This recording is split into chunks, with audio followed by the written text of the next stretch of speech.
week 1 of some NECC Valorant action. My name is Campbell, and joined alongside me is Pyro. We have a very exciting best-of-3 start off NECC season. Wales University going up against Assumption University. Pyro, it's exciting.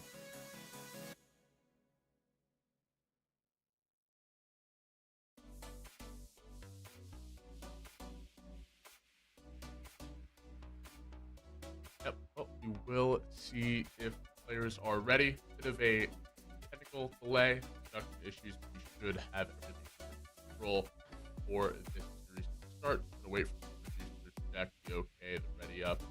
We'll get right into it. Not sure if we've done map bans yet. I don't know if you can double check for me, but I don't think so. Maybe we know the map. That would obviously help us figure out what's going on in that regard. But I think we are ready to go. If we aren't, then we'll talk to the game. I think we should be good. Harbor in the game. That might be something these players turn to. Or anything you expect these players to pull out so far in the meta? Yeah, well, I mean, I think it totally depends on the map that we will see. Obviously, we're in Navigators, so this is a couple below the kind of top tier. But nonetheless, with Navigators, we should be expecting some quality kind of duelist plays.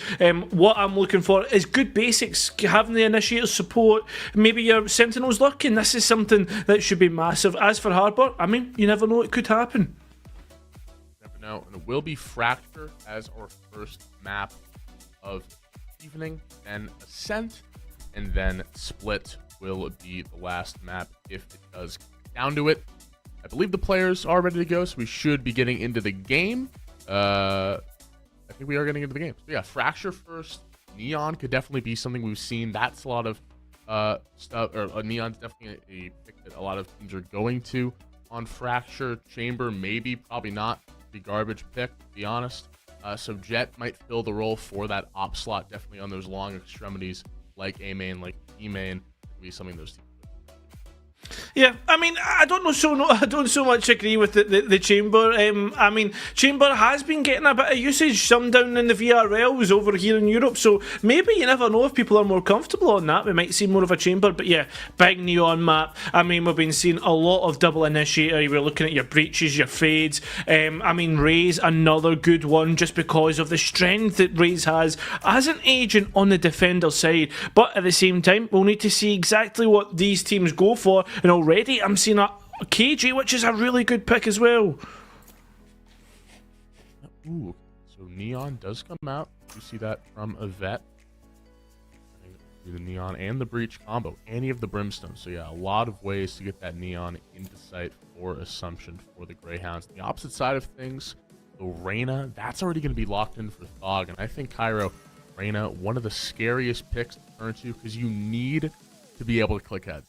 You want to pick this character. There's no ifs, ands, or buts about it. You need to frag out. If you're not fragging out with Reyna, you are a liability to your team.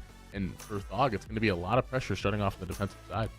Oh yeah, big time. I mean, that's why we tend to see people go towards more of a kind of all-rounded, like, single duelist. I mean, I can't remember the last time that I did see a double duelist play from the competitive setting, but nonetheless, we'll need to see how it goes. There's a lot of combination play with the other four sitting there to when you look towards the breach and the fade, etc. That can really work in unison with the paint shells. That's going to be an interesting one, but it's all about how they set up the Neon on the defense. A lot of aggression can sometimes be demanded of these teams when you're on the defensive half.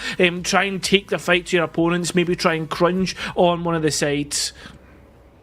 Absolutely. We'll see how JWU want to set the pace. Well, actually, those are opposite. The Assumption should be on the right. We'll get that fixed momentarily. Trying to fool me too, Cairo. They're trying to keep me on my toes early on. I like that though. I like that from the producers. They're just helping us out. They're making this they're making this exciting.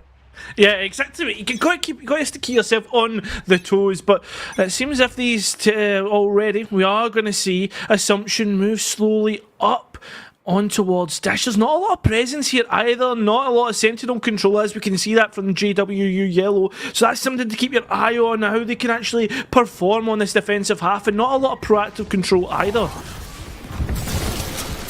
initial contact coming through with on Quack. Sight. Gonna just absolutely concuss on towards A, but the great molly from Elite. The plant will go down momentarily. A 4v3 situation in favor of JMU, and they're gonna run right back over towards main, play for the spike, and just play for time. This is a great idea. See if JMU can try to stop them.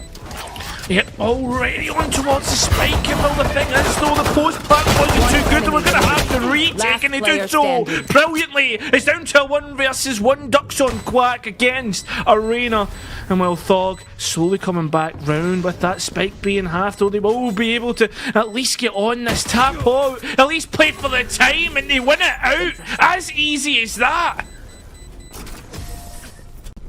Put around there from Thog, we talked about it in the pregame. He's going to have to frag out to make this character matter, to make this agent successful, and Thog has it done just that. There's the first kills for Reina and Kaylee as well. That double kill with the paint shell was crucial in it snuffing out that original push that Assumption were trying to put through, and that's the problem with this sort of composition. If that initial hit doesn't work, really limited in your options. And now the Stinger Rush, this is pretty common.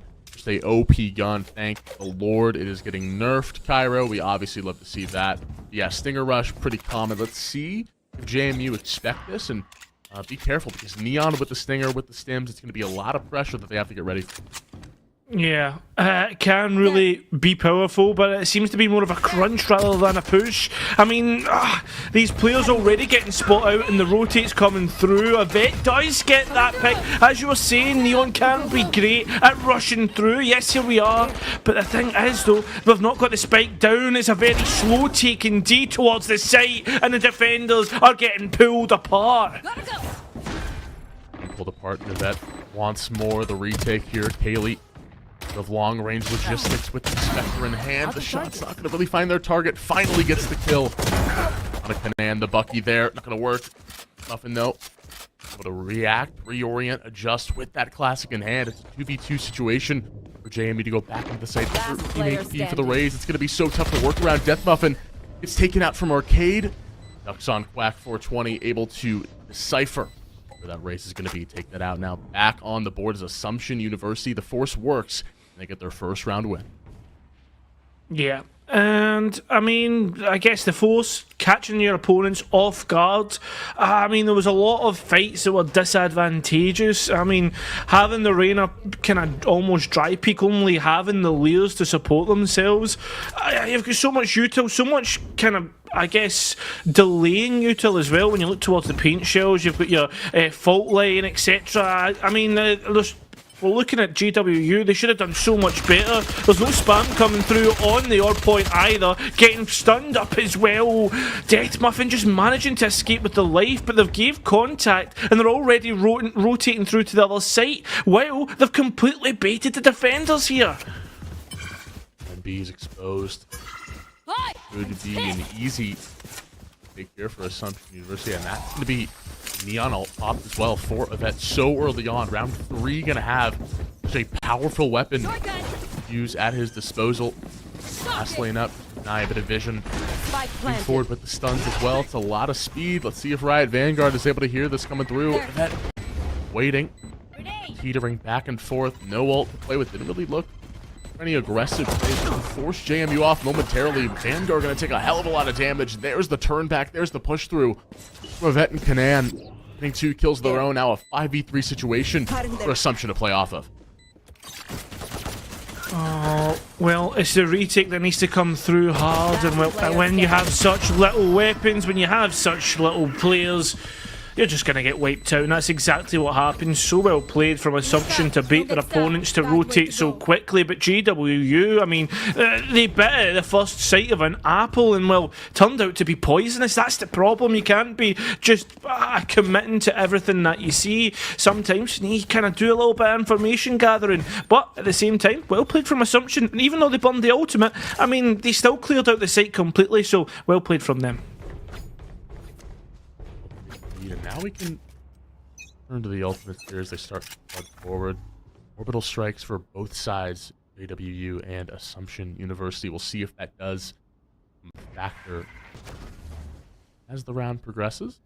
Assumption could use that post plant scenario. Death Muffin looking to get a little around this smoke. Just the contact of that. Spidey senses were tingling. Now he's going to keep pushing forward. He's halted there by Yokai, who's not going to be able to find one. Ducks on Quack. Able to hit. And now it's a 5v3. We're about to flank as well, but they're already on top of it. Spike planted. Well, this is when we see the players play from main. Iron wins that out. Look at the attackers have already taken most of the defenders away, and now it has to be a 1 versus 5 retake.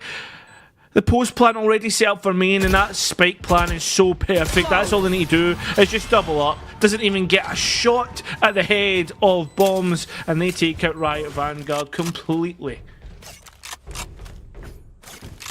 Up there. You are an Assumption. And now they can continue to play off that orbital strike. Didn't even have to use it there. Ducks on Quack is going to be close to that as well if he wants to turn to the Rolling Thunder. We'll see if that does become something they look for, maybe under the B site. That's always a common strategy for a lot of these teams, especially with that Neon and that Brimstone. You have so much power, so much punch in that initial push. Could just throw a JWU in a loop. Really peak from Death Muffin. Hawkeye destroys a vet, pierces the skull of the Neon, makes it a 5v4 instantaneously in round number 5.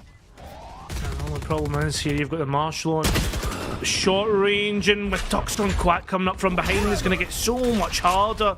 The thing is, though, the defense, they're going to have to try and retake here. It is going to be a person advantage towards them, but we can play for the Brim out on towards the main position if you are Assumption. But with that being said, main has to be a priority here for JWU when they try to get through. Already we are going to see the Empress being popped, unfortunately getting taken out by the fault line as well. Just stunned up. The bullets left, right and centre. Thought gets one. Can they get a second? Well, they certainly will do. Only one left. It's Ducks on Quack all the way out in towards Dish. They do have the Rolling Thunder. Oh, and they do have the Aftershock. They're completely delaying. They can come back in. It's a 1 versus 2 now. Can they find the last 2? No, they can. With being on such low HP, they're able to win it out. I love explosions. It's huge.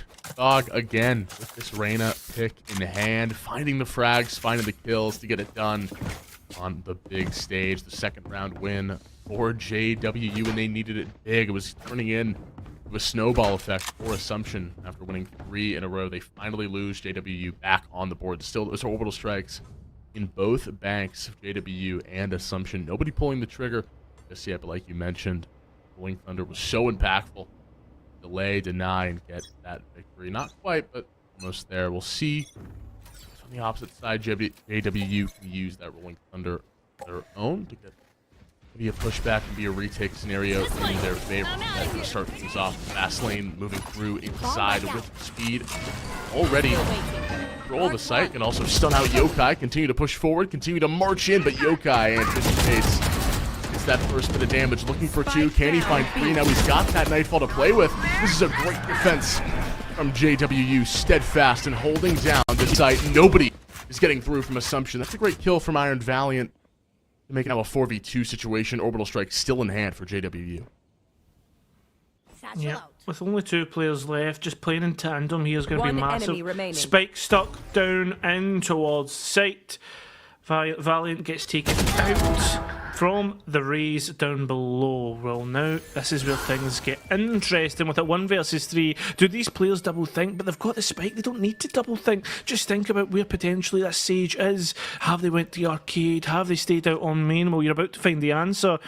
Don't want to tap that ultimate orb. That'll give away too much information. And here we go, pushing up. So close, but yet so far. Just sees the Brim. Has to tap away. The bullet's missing, and well, finally gets the kill. There we are. JWU answer back.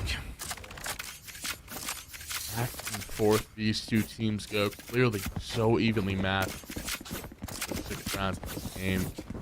Little strike still available for Banana Bar. Bombs now have that res. His disposal that just go a little too aggressive, a little too far forward. That could be something they turn to keep their duelist alive. Side of JWU. Strike there for Death Muffin. Vanguard 1 ult orb away from that Rolling under. So some key ultimates as this round. Take this. First bit of stun, first bit of space there for Yvette, and try to take the space. A full 5-man rush, a great stun. There. JWU just ult this and it tracks, but that unfazed, unwavered aggression. This is how the Neon likes to play. They're going to keep moving forward. A couple pop shots there. The first bit of contact, and Yvette will drop down. Death up and holding down the line, but he's overwhelmed. Taken down by Conan Loire. The site finally going to Assumption's favor. Assist. Oh, proactive controlling towards the defender spawn doesn't quite work out, but the trades come left, right, and centre. It's Ducks on Quack to win them all out. But with that plant spike, oh no, he just in face of main. This might not be too bad. Callie needs to get in towards this main, needs to contact these players. They know where they're going to be. They look at where they're already aiming. They know that the site should be clear, but it's whether they can find exactly. They take out the KJ turret, and now it's all about the gunfights after the nano swarm's being popped. Needs to tap. There we are. There's the first tap, and here comes the next nano swarm. It misses though. It's all about the gunfights. Can you find the head? Just misses out. Finally gets the tap, but the time's too late, and Ducks and Quack will just collect. Ducks on Quack. Plays it off. He has to bait his teammate a little bit. Just playing for time at that point. Doesn't matter. Those nano swarms, those stuns, too much. In that post-plant scenario, going to give Assumption University the 4th round victory. And now a plethora of ultimates. You're nearly 5 ultimates for Assumption University to play with. The opposite side of things, JWU looking at 1 Rolling Thunder to play for if they so choose. But it's going to be a save. It's going to be a bit of a Walmart buy for JWU going into round number 8. And they're going to try push forward, get a little bit of space. But Death Muffin steps way too far forward. Yvette takes him down. Now looking to continue the pressure, just bulldoze over A. No guns to play with. I mean, this should be easy for Assumption. Already got site control. This has been pretty much easy as it comes. Hot knife through butter, but in terms of the control, they're already dropping out towards main. The player just out on sands to protect any main position. They also have the lockdown invested. They've got so much in the pocket. Assumption. This is going to be so hard for JWU. Investing. Lockdown. Yokai back in. Taken down by Yvette. Still sliding forward, looking for 2. We'll get 3 on the round. I think those just come flooding in there for Assumption University. 5-3. Yeah, using that Killjoy lockdown just to invest a little bit more security into that round. Yeah, 5-3. Let's see now on this buy what JWU's solution is to this aggression. Do they turn to a flanker? Do they look at someone else to make a play happen, Kyra? What do you see happening for JWU to get back into this and try to avoid Yvette just popping off like he did previously? Yes, it was a save, but the premise still stands. Yeah, I mean, for JWU to get back in towards this one, I mean, we've not been seeing many like kind of aggressive takes. I mean, or even trying to like see like, oh, this is where the main push is. Let's try and go and take main, for instance. Well, the main push comes from Arcade, and look at this. With already the action happening on site, the players are getting lost. It's like they're a deer stuck in a headlight, and it's just getting found out. At least they've been able to deny the aggressive position of Assumption at this point in time, and they might have a chance in the retake. Back for the retake, they have the Rolling Thunder. They have a hero rifle here for Vanguard if they want to invest into this. It seems like the way they're playing. Peering over the corners. Callie will get blown off there by Iron Valiant. His first kill. Mom's PC coming in. And Loire, the 3rd. Easy pickings there for Assumption University. A jubilant start to this game. 6-3. Looking for more. Still going to have all these ultimates to play for. And honestly, that was a buy. You have to remember that. In that scenario, they just got completely pummeled. Cairo, it really just feels like now, Yvette is turning up. Ducks on Quack. 13-3-4 on your breach. That is scary. Because he's the one going in first. And that means he's popping off. That means he's getting his kills. And if that's the case, I mean, Yvette doesn't even have to do his job at that point. So really for Assumption University, everything smooth sailing for JWU. Gotta make sure they're locking down these corners, locking down these angles with the CC that they do have. See if they can do that. Yeah, Looks like they're positioning the breach for a rolling thunder in towards B. This is the most stacked of sites, and look, already that is going to get popped. We did see the Neon ultimate, the over getting pushed as well. They're just waiting to get in, and here we are. There we go. Just easy as that. They tried to collect, but there's a real gunfight on towards the site. Paint shells go flying past Ducks on Quack as the spike goes down, and now this is where things get interesting in terms of the last two remaining. What can they find to pick apart? Not much as Cannon Lenore gets in on towards that. The layup for Thog doesn't work for them, and the Odin just can't quite hit the mark. Can't hit the mark. 7-3 for Assumption University. Again, pretty easy round there. Timeout from Cali and JWU try to figure out what is going on in this game.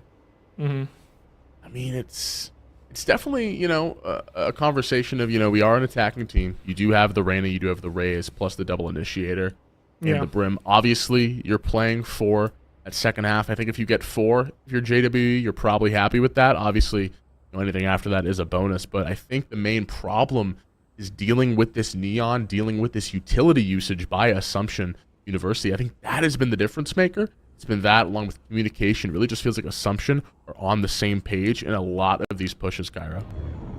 Yeah, I would agree. A lot of the pushes are quite coordinated, but on top of that, I think JWU aren't playing their defence the way they should. When you look towards tactically, when you've already said it's more of an attacking team, so maybe sometimes the best form of defence is attack. Go and be aggressive in towards where they're pushing. This Neon doesn't have a gun out when she's running, so go and push her as she runs in, stuff like that. Like, if you can kind of overload the push, because most of the time it is a split. Look towards the map right now. The team of Assumption is completely split up. If you could be aggressive in towards where they are, then maybe you could do much better and take out these players. That's just something to think about at this moment in time. I mean, we've seen it in many other cases in terms of pro play. It happens all over. At this moment in time, though, A site's been completely dropped out of. It seems if they're really going to go for a retake scenario.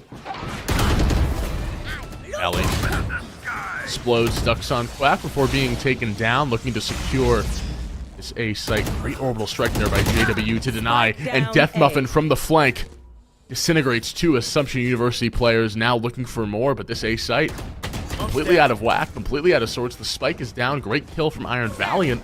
Bring it back to a 2v3 situation, but the spike is in favor of JWU. Death Muffin has this on lockdown, creating a barrier of entry. The spike in Assumption University. Yvette knows he has to make a move, knows he has to do something massive. They don't see above. It's Yokai from the heavens. The rafters can't find the kill. Iron Valiant good for 4, looking for the ace now in a 1v1 situation, but the spike is so far away. He has the lockdown to play for. You invested with 33 seconds. He's got 17 HP. 30 seconds left. Swarm grenade out. To ascend up top for this gunfight with Death Muffin. He was hawking over this, waiting, anticipating. To mark Iron Valiant. There's the shot. There's the kill. The Brimstone. The 3K is pure. Death Muffin 23 on top. Last round and in charge. JWU 4-7. Yeah, GWU getting that round. The 4th round you were talking about is an important one. The retake, maybe that is just what they need, rather than losing these 2 initial players like they tend to do, being like the deals in the headlights that we spoke about previously. Maybe just drop out and play a 5 versus 5 retake. I mean, it seems as if they know where to go into the kind of hot marks in terms of players playing in towards main, etc.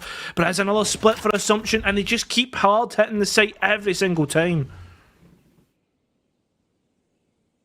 Last round situation. A lot of ults to play with. Dog actually moving under, playing off that smoke. Could be a timing situation towards Iron Valiant, and it is. The lockdown was invested as well. Will be instantly destroyed, but Yvette from the back half taking down Thog. A good 1-for-1 trade. Muffin, though, changes that up a little bit. Gets another kill on to Canan Loire. No more smokes to play with for Assumption University as they look to bolster their attack, getting to the site, but Death Muffin just winning every 1v1 he takes. He's unstoppable. Yeah, it's massive. Great kind of realization as to what Assumption's push was all based upon, that lockdown. going into the kind of most popular position with the lockdown is and denying it. There is going to be that raise on towards the KJ, but obviously lockdown already used, so it is just a numbers game at this moment in time. Still sticking towards the B, still committing to this push, and they've heard the footsteps from underneath these defenders, so they've just locked down the site. They've fade the only contact on A, and it's not even needed. Needed Cali. Stop watching from tower. That for a timing play on that reload does find Death Muffin before being taken down by Cali. There's the Rolling Thunder. There's the retake as Vanguard looks to lead the charge. Only 12 seconds to go for Assumption to get the plant down. Valiant. One enemy remaining. Jump up and try to get this plant over. If he has time, Bomb's PC will go down to Vanguard. 2v1. Pincer maneuver here.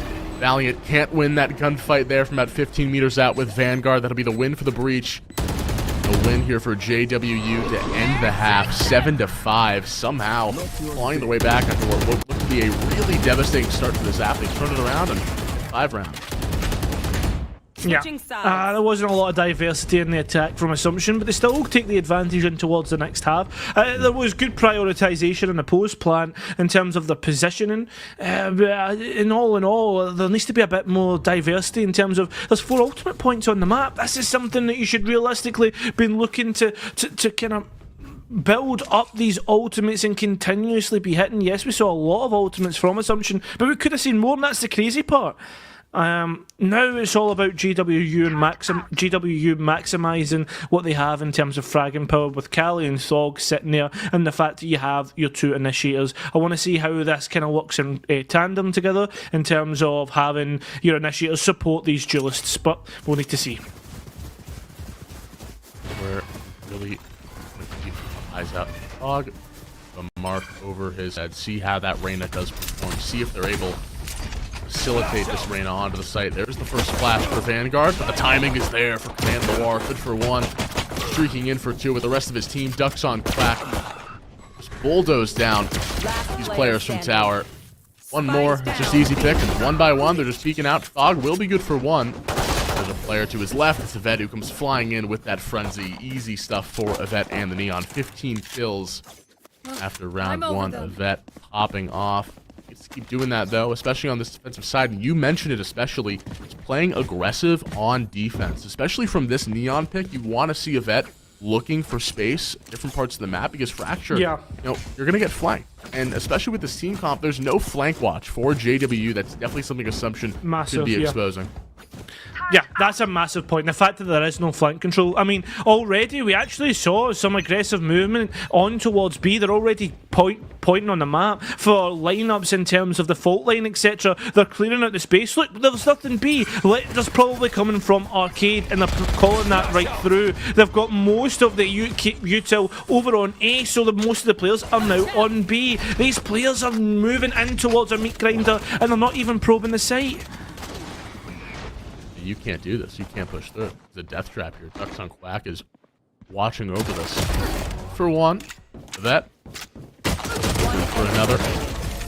Very orderly. Very organized from Yvette. He's got a 4K there with the stinger in hand.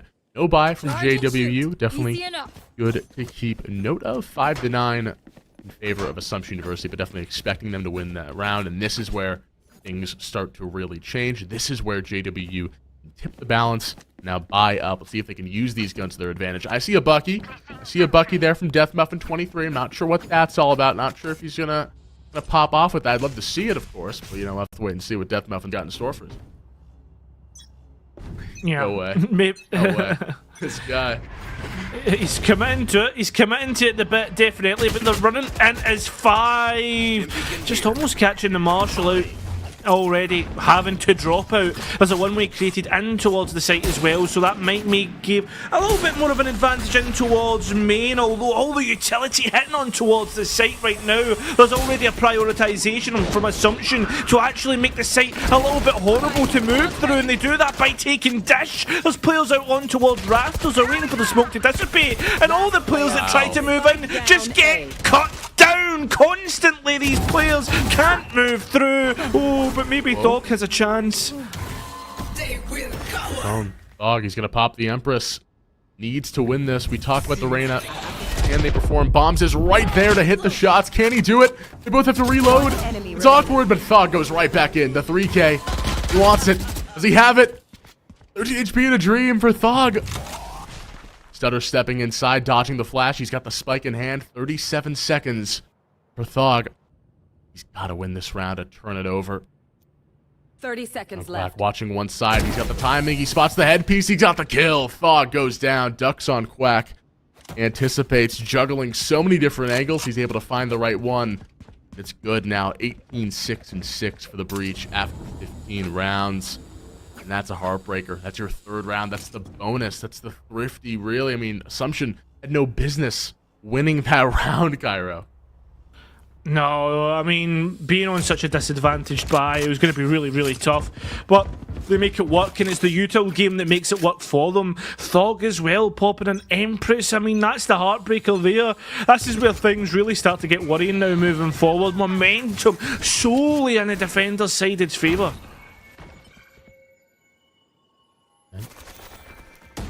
We'll just stop all movement here. Callie in a pretty awkward situation. Yvette turns the corner. Kill. Rays will plummet to the floor. Iron Valiant absorbing a lot of this pressure from JWU. Peeking in one by one as Yokai will scrape together the first kill here for the round in favor of JWU. Now that Breach utility going to be used to slow down this Assumption retake, but they have a pretty great situation here. A 4v3 Cairo pushing back in, and it just completely balloons now into a 4v1 situation. What can Vanguard do? 2 HP and 2 flashes to play for, but Ducks on Quack is there. No mercy being shown to JWU. 4 rounds in a row. Assumption are limitless on this defensive side. Everything is clicking. Yeah. I mean, not only that, how many times have we seen the Breach on Neon take B main and then having to come back? This time when they take B main, they find the lurker out inside of the spawn for these attackers. They take the pick and force the players that are out on dish. Maybe they were looking to try and get an ultimate orb, or maybe they were I don't know if they were actually going to try and bait or whatnot, whatever it is. They force them to try and have to take BA, right? They go on a site, they get the pick, fantastic, but what's happened by Assumption? They've already taken away they've taken away A main, they've taken away Sans. Now you're stuck underneath, and it really has to be a brawl, but they're just throwing util at you. It was a really tough position from JWU, but it's great realization from Assumption. Now we're cooking. VALORANT. One. It's overwhelmed. Bullets going his way. Smoke's gone. The Nightfall going to be used in conjunction with this Raze utility, and actually Vanguard gets a kill onto Valiant. Just that. Shock will find the kill. It's going to be the Rolling Thunder for Assumption, trying to deny the plan, but it goes down a little too late for them, and now they're going to have to push through. Blindly into the fire goes Yvette. The trades are so good from JWU, and Vanguard with the 3K. It's pure. Not so crispy. The Colonel would be honored. Sponsor that one there. Vanguard getting some much needed offense for JWU. That's their first round of the second half, 6-11. Yeah, good stuff all in all. Now moving through and looking towards what's going to happen for these attackers. What can they do now? Well, you've just had your Rolling Thunder come online, so let's look towards B. Let's try and get that Rolling Thunder down and maybe kind of upset the players here. Pushing into a KJ sometimes isn't the best, or maybe they try and bait elsewhere. No, the spike is coming down, and we actually aren't having the Neon push out. It's going to be the Sage solo, which could be a potential pick, but nobody's there to try and capitalise. So at this moment in time, the fact-finding mission from Assumption has been taken. They found out there's players still in spawn, and the Brim found out there's not many players on A main at this moment, but it's soon to be. The push in. Be a 4-man assault of the site. Loire is good for one with the Marshal. Will taken down. Raid there for Vanguard. Site will be cleared. Site will be sanitized, and the spike will be implanted on a bottom site. But Yvette will be good for one. Definitely will fall. But JWU looks like Vanguard looking to rip Rolling Thunder, and that's going to be used to kill Yvette. Take down the Neon. It's going to be Ducks on Quack in a 2v1. One player from drop, one player from site. He's got one piece of utility to play with. Us will come through. Vanguard is there with the peek and the kill. 3K again. It's just easy, simple Valorant. Cairo can't mess that stuff up. And JWU playing to their strengths, playing for that post-plant scenario. Get another round win. Yeah, exactly. And there should be pretty much a half buy here, but it seems if the players are going to opt to go for some of the lesser weapons just so that they're all on the same buy, and there's no light shields, etc., which is fair enough sometimes. When you have plenty of rounds to play with, you may as well do that. Ducks on Quack actually buying the Hero Vandal up, or the Hero Phantom I should say, up this time. In terms of JWU, seems as if it's going to be another straight hitter on towards the A site. Ray's lurking down towards the B main position and will just collect bombs there. So now already a person advantage for Assumption. These first bloods not quite hitting the mark, but certainly hitting the mark for JWU. Great position to be put in for JWU. If you can use that. Space. Smoke. I want to play towards Sands if this is the case. Try though. Worried about someone inside of the smoke. They're worried about the ratty corners. Everything is being checked. Doing their due diligence. Yvette. Pop. Ultimate looks to go aggressive. Death Muffin silences that Neon play. Cali is good for one. Those are the two hot hands for Assumption University. Gone. Now it's dwindling away. Chances of a win here for Assumption University. Canan Loire in trouble and taken down. A very low risk play again from JWU. Just playing that slow, playing off the utility. And that's what's working for them. You mentioned it, Cairo, using that utility, using that to your advantage, facilitating those duels to push up. You have the Reyna, you have the race to make space, and now it's going to be a timeout from Yvette in Assumption University, and this was looking very good for them. The first 4 rounds went their way. JWU turning it around each round at a time. Yeah, exactly. One round at a time, focused on what's next for Assumption University. After the save on the last round, or their half by somewhat, they're looking to time it. Let's look at where we're going wrong, i.e. when they're pushing out B main, they're leaving themselves a bit open. Last time they were having the breach support the Neon push out, but the past couple of times I've seen it's been a Sage just solely walking down to pick up an ultimate orb. Not the best idea, and sometimes that's exactly what you're leaving yourself open to. Let's look towards not giving away these first bloods. As for JWU, for me, I mean, you've created the condition, and once you hit a site, you fully commit. Why not just try and send some util there, bait the opponents over? I mean, I'm sure I remember we saw Assumption do it. They baited their opponents through just by one piece of contact. Now do that, and now kind of go to the other site. So we'll need to see exactly what happens, but that's the 60 seconds gone. Now the plans will have to come to fruition. We'll have to. Assumption looking to avoid 4 round losses in a row for JWU. Continuing the momentum from the previous rounds. Have 2 ultimates to play for, 3 on the side of Assumption. See if those get used. Get note of them. But Dog will play in and out of the smoke. Canan Loire. What's the timing on this? We'll see if the action is brewing towards Arcade. This is a 4-stack towards B now with 1 player over towards Long. It's going to be a heap of utility embraced towards the B site. Let's see if Assumption is ready for it. They have a lockdown. They have a res to play with. AJ's actually on site, so you're probably not going to be able to use that. And look at this. It's the rotation. It's the bait, but this is going to be a contact play with Yvette. Looking at Yokai. Grabs that first kill. Looking for one more. He's got the stun, the slide. Looking for the kills. Streaking around. He's trying to play out of the box. Kali finally goes down. It's a 5v3 situation. Maybe going back towards A. There's so many options with Fog now on the flank. He's got a kill. He's got 2 Leers to play with. In Yvette, a battle, a 1v1. The Leer, the blind. A pre-fire. Not good enough. Yvette grabs the kill, a 3k. Great duelist play out of the Neon. Make it a 4v2. Yeah, look at the spike, though. It's already been ferried away, and if they try to take the quickest route back, there is already a Brim ready to take their heads off.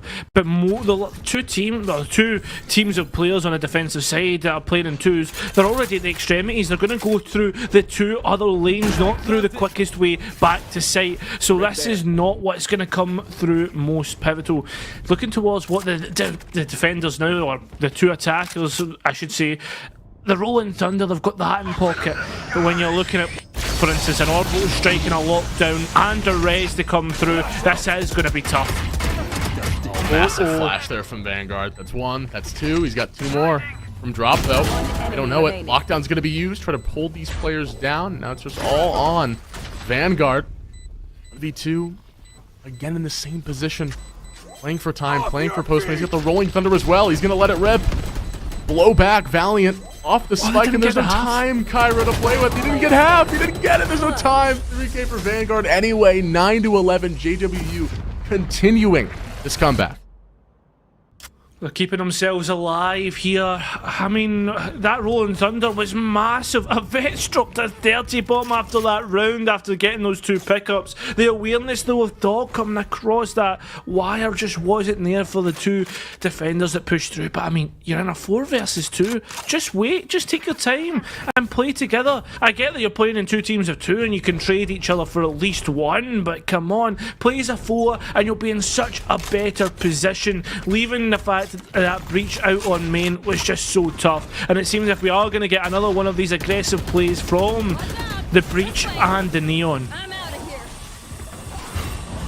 The build Go. space towards A main. Paint shell is going to be used to thwart some of that aggression. Got one. The room. Go. That 1v1 against the Rays. Callie will drop, and that's one of duelists for JWU. They have Fog to play for, and actually this Ulthor will give him the Empress. Could be imperative towards this round.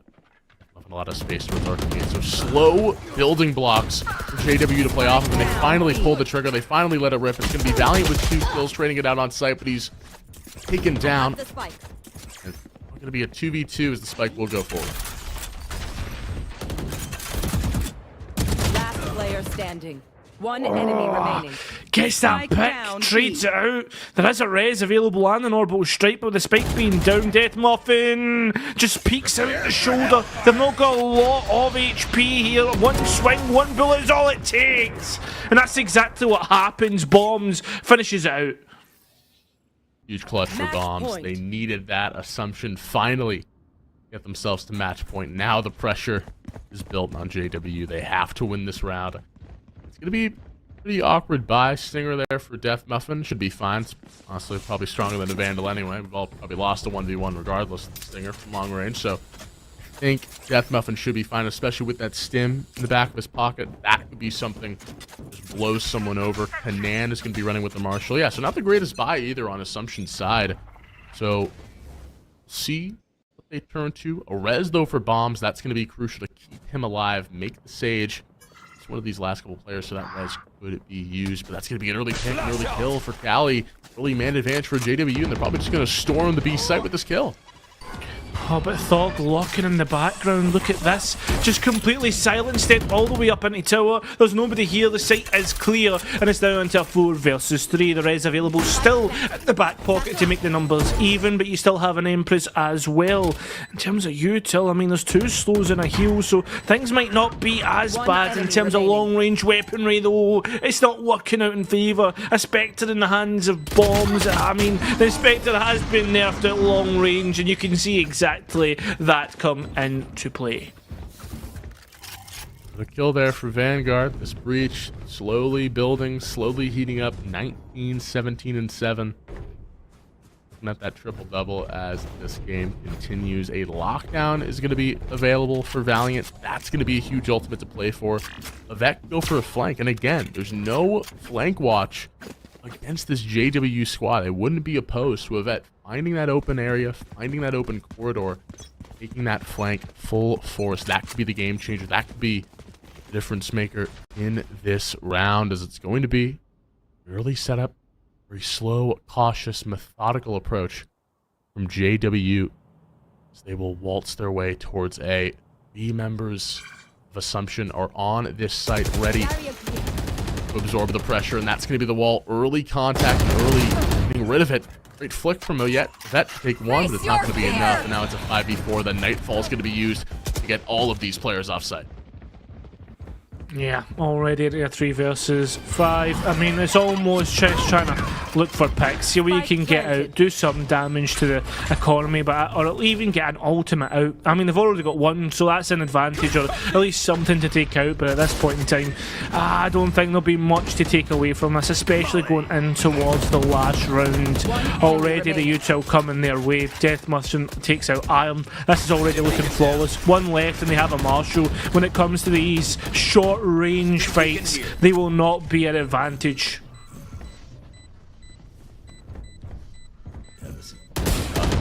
See what he can do. exactly where he is, just in case. He's having some fun with him. No time to play with or Nan. Just run away, but he's running right into the arms of Fog. He will find that kill. Take down the Brimstone. 11-12. JWU looking to flip the script and turn this game around. If they can do it, losing 4 in the first bit of the second half, winning 4 again. JWU done everything they can. They've done their part. Now they need one more round to play with. I imagine Cairo, that Rolling Thunder, that Empress are going to be pivotal coming up. Yeah. No, these ultimates is going to be massive. I mean, it's whether they try to take this proactive control that they have been doing. I mean, they're more towards Arcade than Neon, and the breach is set up. There's ultimates to be used. Even a Rolling Thunder into this position would be massive, but they don't have the contact just yet. They have the contact now, though, and maybe they're just going to hold it. Nope, it is going to be that fault line, and they are just going to delay the push for a little bit more. The thing is, though, being stuck on site, you're going to have to hit your shots, and those smokes will isolate the flights as well. Taking an ultimate orb here as they move through. It hasn't brought anything online, and no ultimate's being used just yet. Finally, here we go. The overcharge from the Neon can Vet push through. No, they're actually playing patient. Remember, that will tick away, and Ducks on Quack takes out Cali. Huge kill onto the duelist. Both duelists gone already. 5v3 situation. Looking to push back now with the Rolling Thunder, completely denying surely bit of contact for JWU, and now losing their 2 main duelists. They have to pull the trigger. They have to do something. The flank is coming.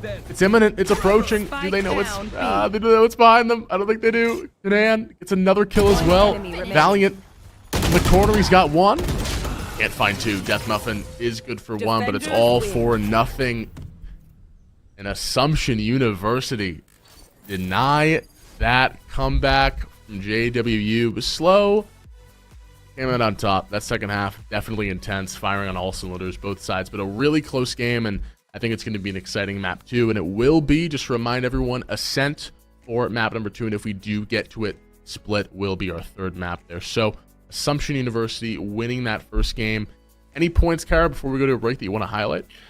I mean, I was impressed by Assumption's proactive control, but both teams on the attack looking very direct. We saw one kind of bait, one fake, so we need to see, I think, a little bit more play of the map, look for more map control from these attackers. That's the one thing that I'd be looking for.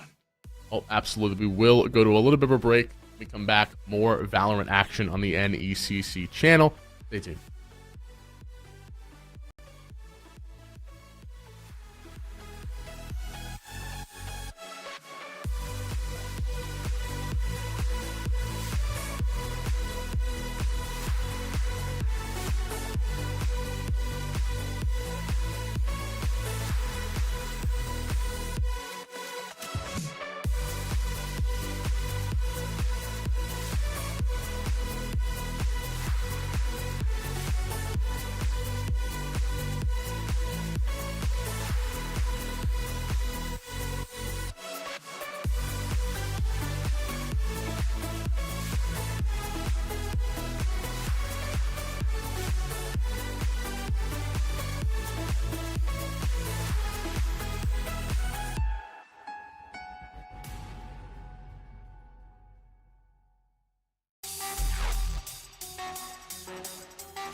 Welcome back, everyone, to week 1 of some NECC Valorant action. I am Camel. Joined alongside me is Cairo. Saw a 13-11 bloodbath between JWU and Assumption University. Assumption coming out on top here, and now we move to Ascent for map number 2.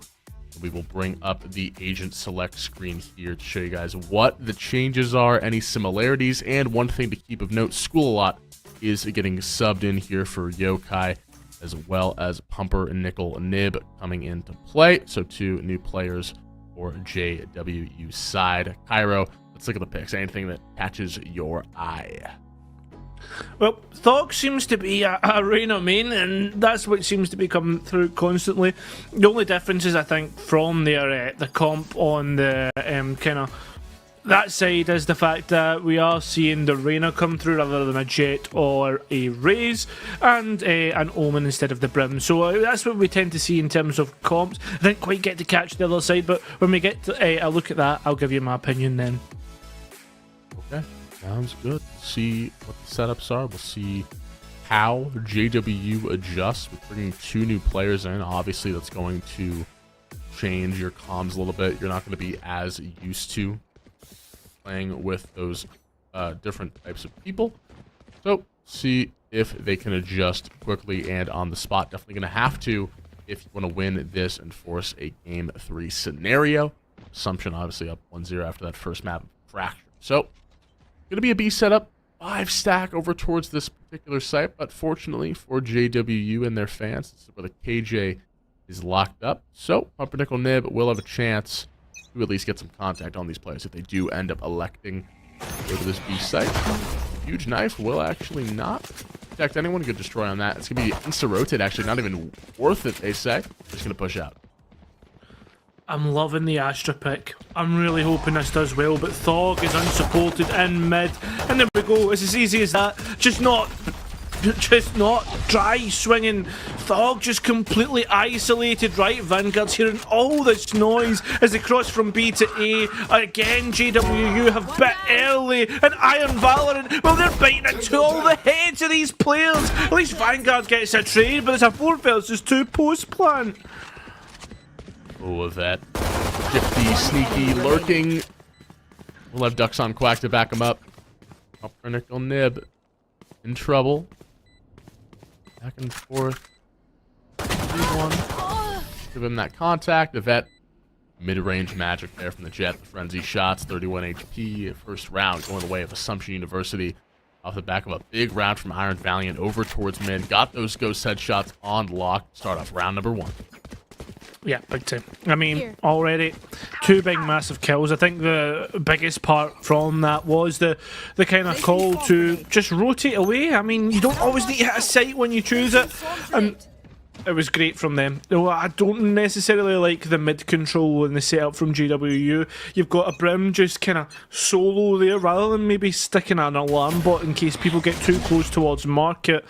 And already Assumption looking to 5 stack towards the B main position. I don't think the knife spotted anybody, and now they start to pause for that execute. A bit of util. Smoke, a molly to 9. Stop some of this initial contact. Nickel Nib will be stunned for a brief moment. A good owl drone. Spot a lot of where these players are coming from, and Flash will be moved through as well, but again, not committing to this site yet. It's going to be a kill from Iron Valiant, and dash is going to be used as well. Do they spot Fog? They do. Get rid of the lurker from Logs. And the updraft will be used by a vet just to deny a bit of that molly damage. There's the shots coming in. Obviously, with this save, you're expecting Assumption just overpower JWU. A good kill there from a vet. It's going to be a 4v1 Vanguard, just nowhere to go. Oh yeah, this is hard. Harsh. Even worse when you just get a swing like that, supported by the breach. The Guardian goes to waste. Nobody's going to be able to catch that, but well played nonetheless. A lot of those guns getting through. For Assumption University is now, eyes are going to come in for JWU. This is the chance for them to come out on top. Yeah. See how they pivot over to this for this 3rd round. I mean, the fact that most of these guns come through from the last round, they're going to be in a good spot to kind of upset their opponents. Not on top of that, the eco looks pretty good as well. I mean, they're going to be able to buy up again, so this is almost like a pretty dangerous bonus, but bomb's already getting taken out. Vandal dropped, so there's an upgrade for one of the players already, but they repeat the same angle and just feed Cali. Gotta be some CC around this. Cali trying through damnness to deal with that pressure from Yvette, but finally the Bulldog is the saving grace for the Jet. Finds the kill, a stunning strike from that Jet, making a 3v4.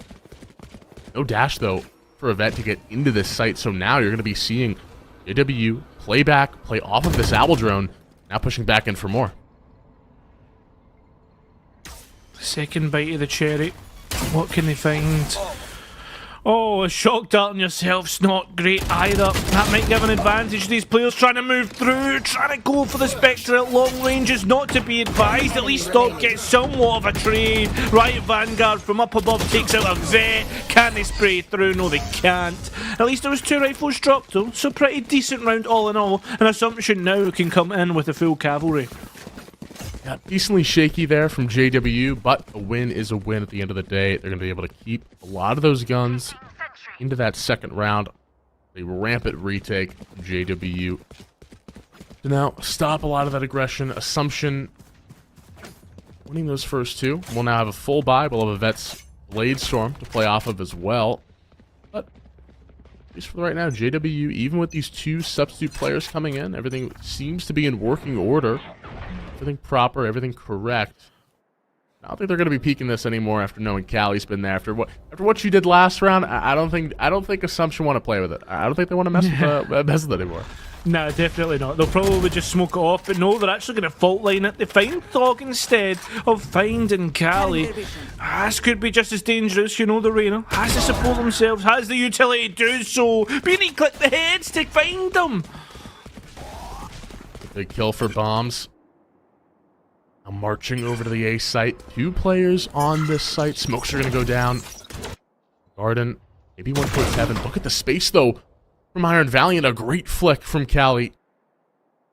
Receive that kill over in mid, and that stops what would have been the X factor there for Assumption. That mid flank would have been huge. Yvette taking a barrage of ammo to the chest. 24 HP in a dream. 4v4. The shock darts will be lofted back into the site. Blade Storm available. Good bombs on this flank, wrapping around. Pressure building. Spike now just going lower and lower. Time being chewed off the clock. There are the trades coming in. Back and forth they go. Bombs PC finds Vanguard. PB2 spot. Asher's got some stars to play with. It's going to be School playing off the suck. What happened? Canan Loire, good for 1.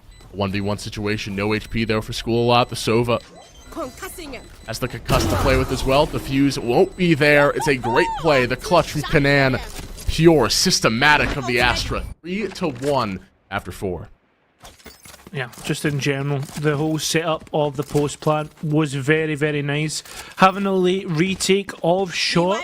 If the players are too busy looking towards the site, you're going to find 2 players looking away from you. So good stuff all in all. Looking at this money, it's not looking great. We're even getting forces coming through. A little bit of a half buy.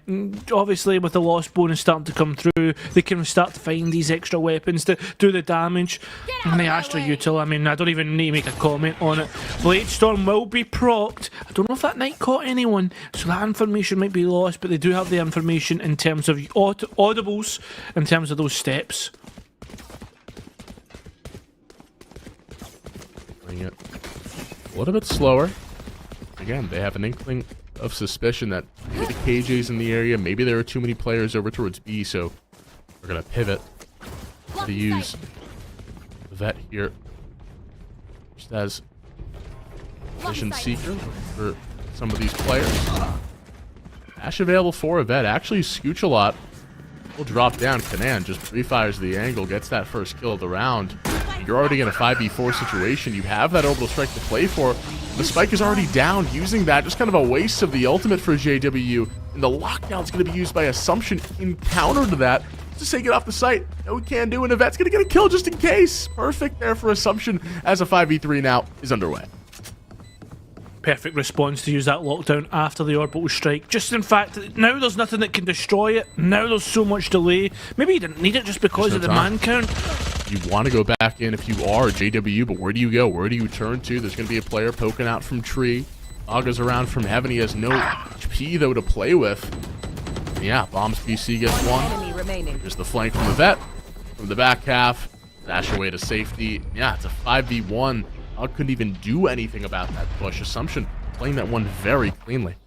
Yeah, very well played indeed. And on top of that, it's just all in all, just a response from to use the lockdown after the orbital strike, knowing that there's now nothing that can destroy it, especially after the fact that when you look towards it, I mean, there's no breach, the shock darts probably won't hit, and there's nano swarms as well, maybe the fragment, but I mean, even at that, it's going to be tough. All in all, massive kind of macro play. On top of that, though, maybe they didn't even need it. The man count was there. I mean, Assumption were just kind of so far ahead in that last round, and they keep doing it. The one thing that I don't like is they're losing a lot of map control to just 5 stacking outside of a main. Maybe I don't know if that's for a push, but you can do that with 2 or 3. That's the only thing that I can kind of correct right now. As for JWU, they're trying to kind of be aggressive. They're not. They're dry peeking things. We're not seeing the flashes. We're not seeing the support from the initiators. So that's what I want to see. That's the difference. The divide comes in, blocks off market, blocks off CT, Pumpernickel Nib. He's in a good spot. A couple of players here for JWU just lurking in the shadows. Thog shifting around. Ducks on Quackville will be good for one. The redirect with the spray won't be enough. The kills. Flying back in, it is haywire. It is mental chaos for Assumption University. There's a good trade for Vanguard, finding bombs. They at least saw one player towards the back of Boathouse. They'll flash it. Great shot there at a Vanguard. Takes the skull off of the Astrakhan, and Loire's dropped. It's a 2v1 for Valiant. Be spotted there by that dagger. Do they know? Do they suspect his location? That's the main question. Won't even win that 1v1 against Vanguard. He comes out with a 3K, the KO masterclass. 2-4 in favor of Assumption, but somehow, some way, JWU finding and scraping together these rounds. Yeah. I mean, they got it back. Kelly picks up an extra ultimate orb for the orbital strike. All in all, I mean, we look at that round, just playing as a duo just worked out. I mean, it's this whole thing of fact. Look, you look at the map, right? Let's look at the kind of overall macro from Assumption. I mean, you 5 stack outside one side of the map. I mean, you're going to lose towards the other side, potentially even mid.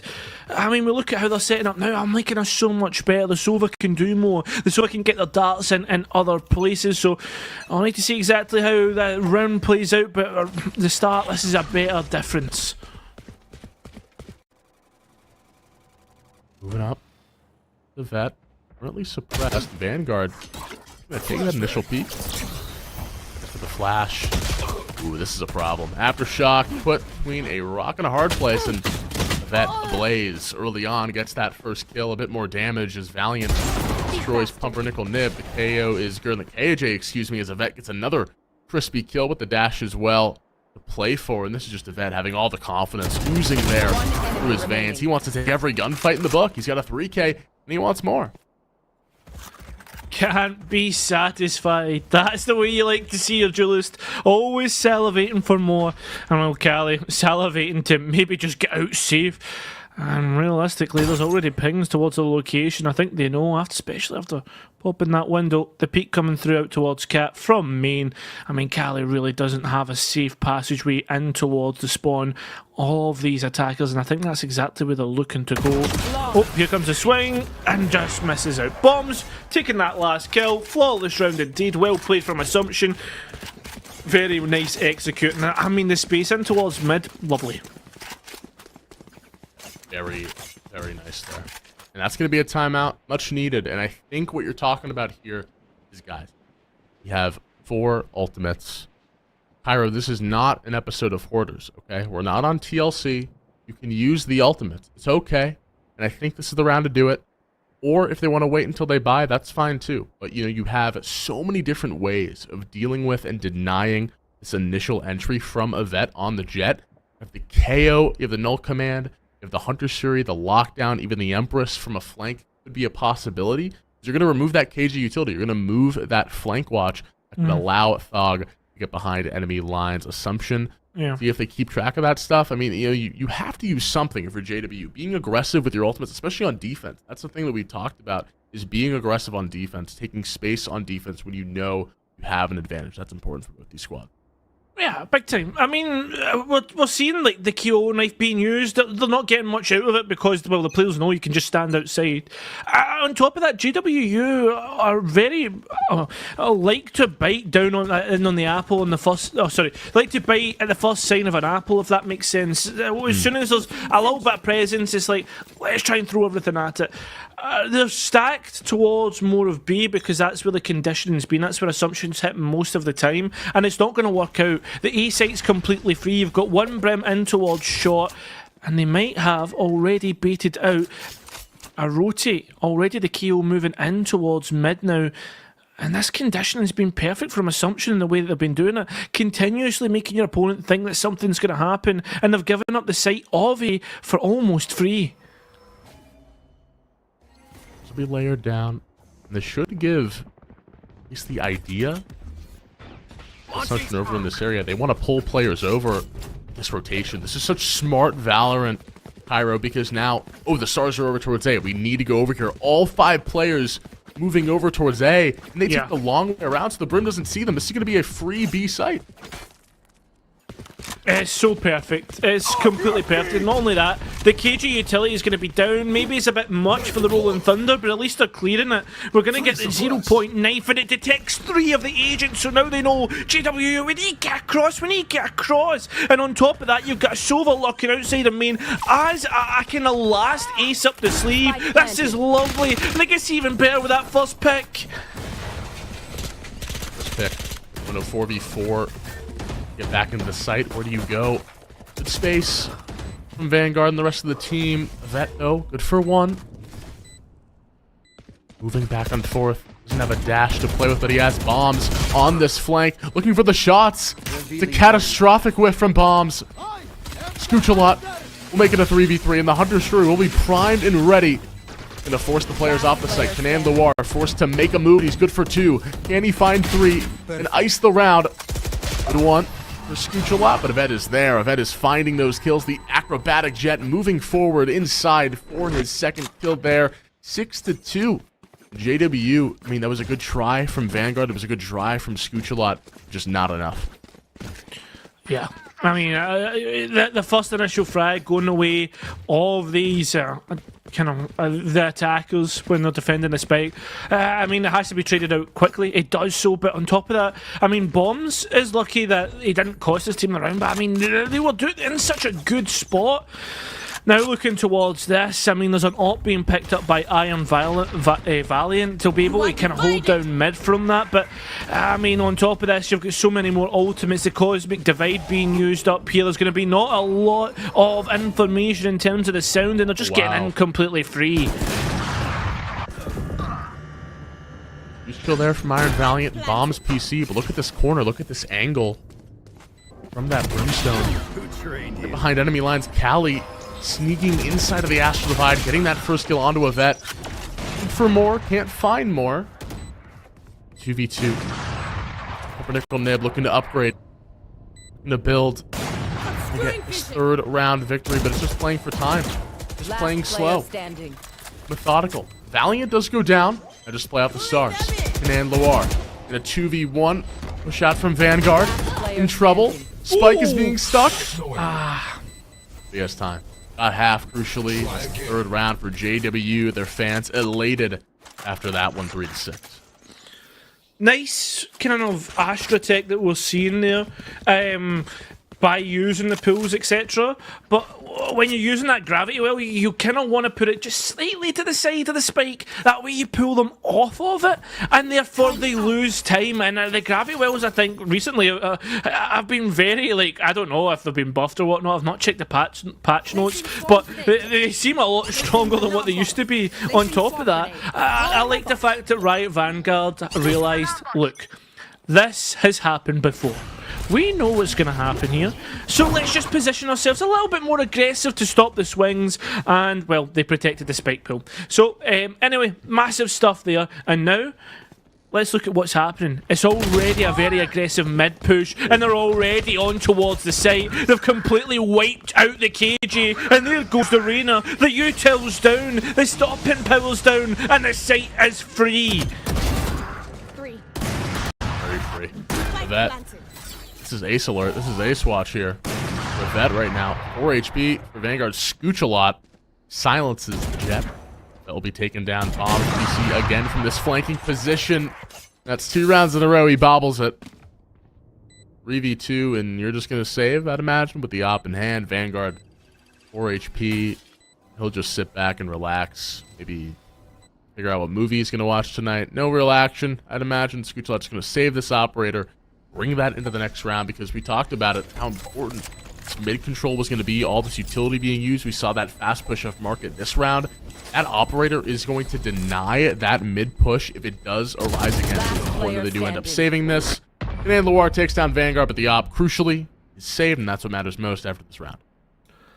Don't know if the op might stop the mid push, because it can be extremely overwhelmed quickly, but it's certainly an operator on the defender's side is going to be so much better. The fact that you can essentially just watch the site by themselves, the only thing I do worry about is the only person that has that kind of get out of jail free card is the Arena, and need to hit their shots. So I guess there is a big caveat here. The operator will be stationary, and that can easily be overwhelmed if they decide to try and overwhelm it as the time being. It is going to be another mid push, and it is Arena just sitting and trying to dry peek once again. They can spam this. I was going to say they can spam it, but they don't even need to. They're going to use the breach utility. We know what it's like. The ascent is full of paper walls, and you may as well start to shoot through them.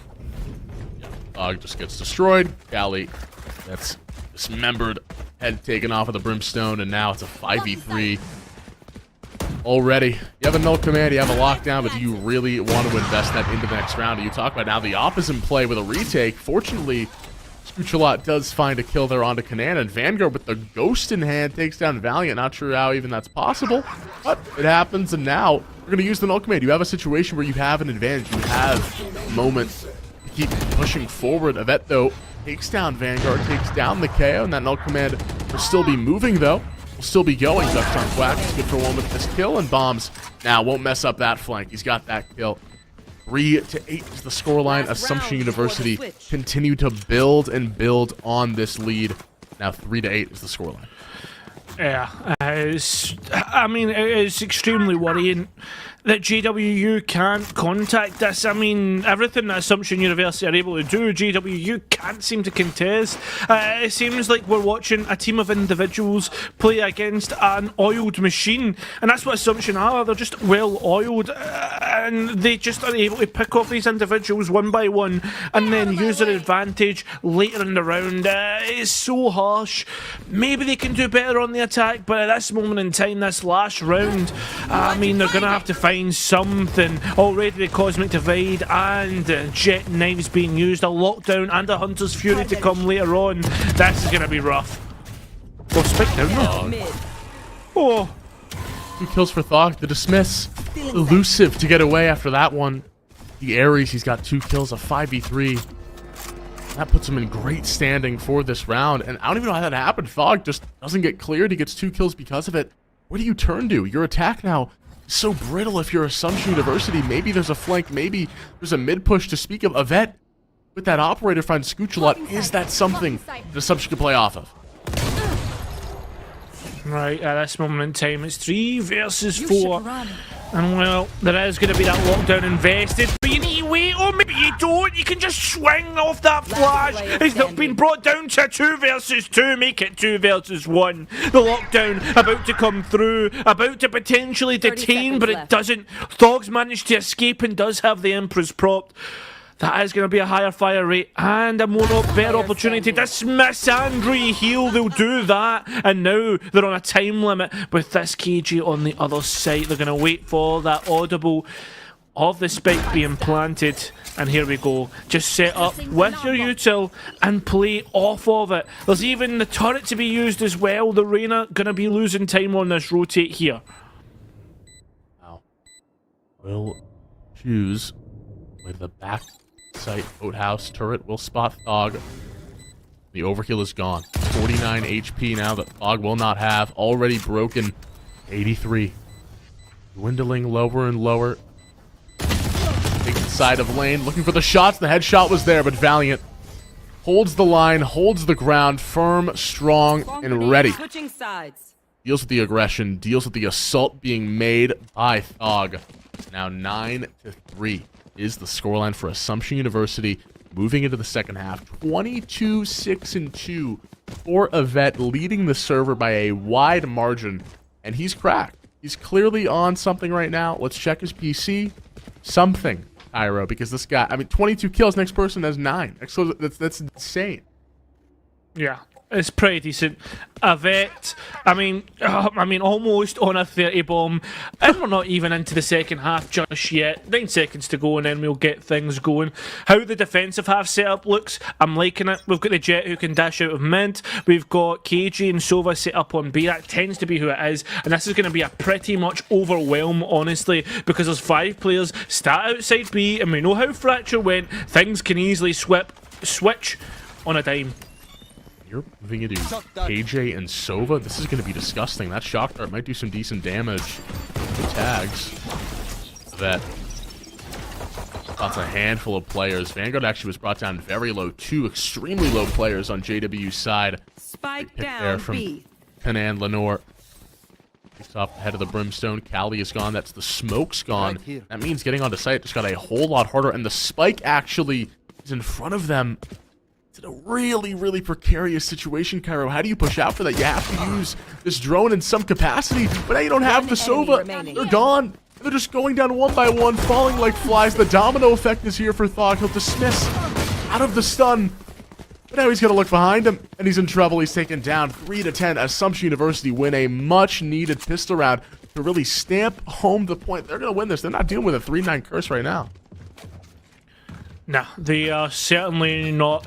Now this looks as if it could be extremely tough for JWU. If you want that 9-3 curse activated, I mean, you really have to win the pistol.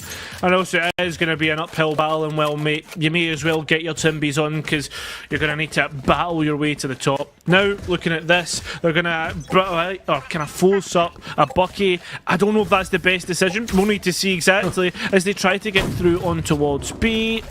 They give away their position already, and they like to recommit. They like to really send home the site as the util comes through. The setup's already there, and here we go. The util is getting responded with. Oh, but you're just walking through the sludge of Sova, this Killjoy. It's just impossible to work through. This Thog is already dropped. This Bucky becoming an issue. Valiant takes down Vanguard. The 180 flick by Valiant in the spin cycle on top of Cali. Kanan Lenore takes down Pumpernickel Nib. And Yvette takes down Scooch-a-lot. Again, flawless for Assumption. And it's just getting to be a problem. An abundance of kills. Oh, man. You know, you gotta buy, right? Spectres? Oh, man. This might be... I mean, this... You gotta buy, guys. Come on. Okay, there we go. There's the buy. Okay, we're good.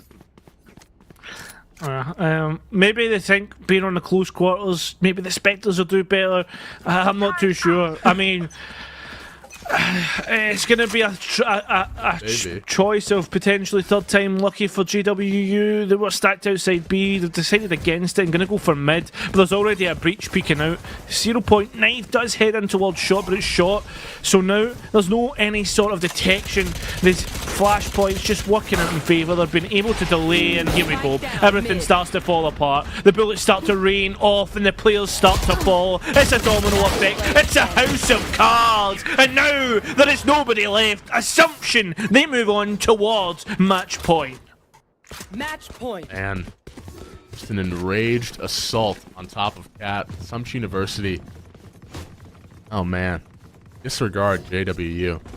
Yeah, guys, you're there. We don't really care. Oh, that's your buy. We don't really care. And you're going to get a pretty interesting buy. You know, an Ares, a Marshall, a Spectre. You know, you have the whole Goodwill store of Valorant right here in JWU's inventory. So maybe you can play for this. The 12th round for Assumption University. They have one more to win. A vet 25-7-3 after 15 rounds of play. Really putting a stranglehold individually on JWU, and he wants more. Can't actually use the dash because of that suppression. He'll look for that quick peek, and he finds a handful of players just watching over him. The flash does not do anything, and he's taken down early. Let's see if that gives JWU the ghosting of the confidence they can say so. Yeah, already looking to hit out. They've got the L drone to support in terms of the information here, but I mean, this is where things are going to get tough with this. Operator still up on Heaven. At any point, he can start to rain the fire down. The Lear at least gets him on towards site, but here we go. The other utility comes through. The trades are there, the guns are there, and they're able to find their way safely on towards site. Spike planted. 5v1. Not much you can really do. I'd imagine you're just going to save this if you are Conan Lenore. Play for some exit frags, but this is great for JWU, even though obviously the scoreboard is telling a different story. Just the confidence. Anything can change in Valorant. You know, on a change of a dime, you can start winning, you can start hitting your shots. Okay, let's see if we can get this up over the wall. We're going to try again. Maybe build some of the arm strength. Okay, going back to Boathouse. So yeah, nothing really too much to speak of here. Pyro, just again, what did you like from JWU in that round? What do you think brought them that victory? What was different from the other couple of rounds? Because it hasn't really been going their way. So what changed? Yeah. I mean, I don't want to say it right, because I feel as if I'm being really harsh. But I think the flashpoint, it got, what, 4 players? The last player was the one able to swing out and at least capture, or at least stop that jet from laying down a terror of lead in towards that A-main position. And from then, they just kind of snowballed their way forward. They kind of played in twos. There was the trades. There was the util coming out. We weren't dry peeking anymore. We seemed as if we kind of knew what was happening. So for JWU, like, let's not be dry peeking in towards main. Let's be using your Reyna layers. Let's be kind of sending things in to make people uncomfortable and push off of angles. Like, they've sent the Reyna layer in there, but who was there to peek off of that? You know what I mean? It's got to be things like that. Play for your picks. Try and find the places that you can extrapolate some sort of efficiency and kind of go from there. First top shot will go astray from a vet, was watching down in that mid position. And if you're JW, you know this operator's here. You're going to try and at least get some ground back. That's going to be the lockdown, trying to force them into that flank. You see that Sova in the back of your screen. Taking this flank, looking for more. Bombs PC, though. He's the one on the flank, so only 1 kill for that Sova. Now they're in a problem for JW. Where do you go? So much utility now slowing you down. You want to go to B, but you know players are in mid waiting for you. This is tough. This is where the going gets tough, and the tough could get going, because this could be all over. There's the crossfire. It gets really, really tough. There is going to be the orbital strike. Quick invested. Ducks on Quack. Completely caught out there. Trying to move across now, but you've gave the option to the AWP. Just misses that shot. It's 2 versus 3. Decides to pick up the Vandal on this take on the site. But look at this. Everything's set up. A team ace to finish it out, and that has been an emphatic finish towards this. Ooh. Well, I don't know if you can hear me, but I DC'd from the Discord server.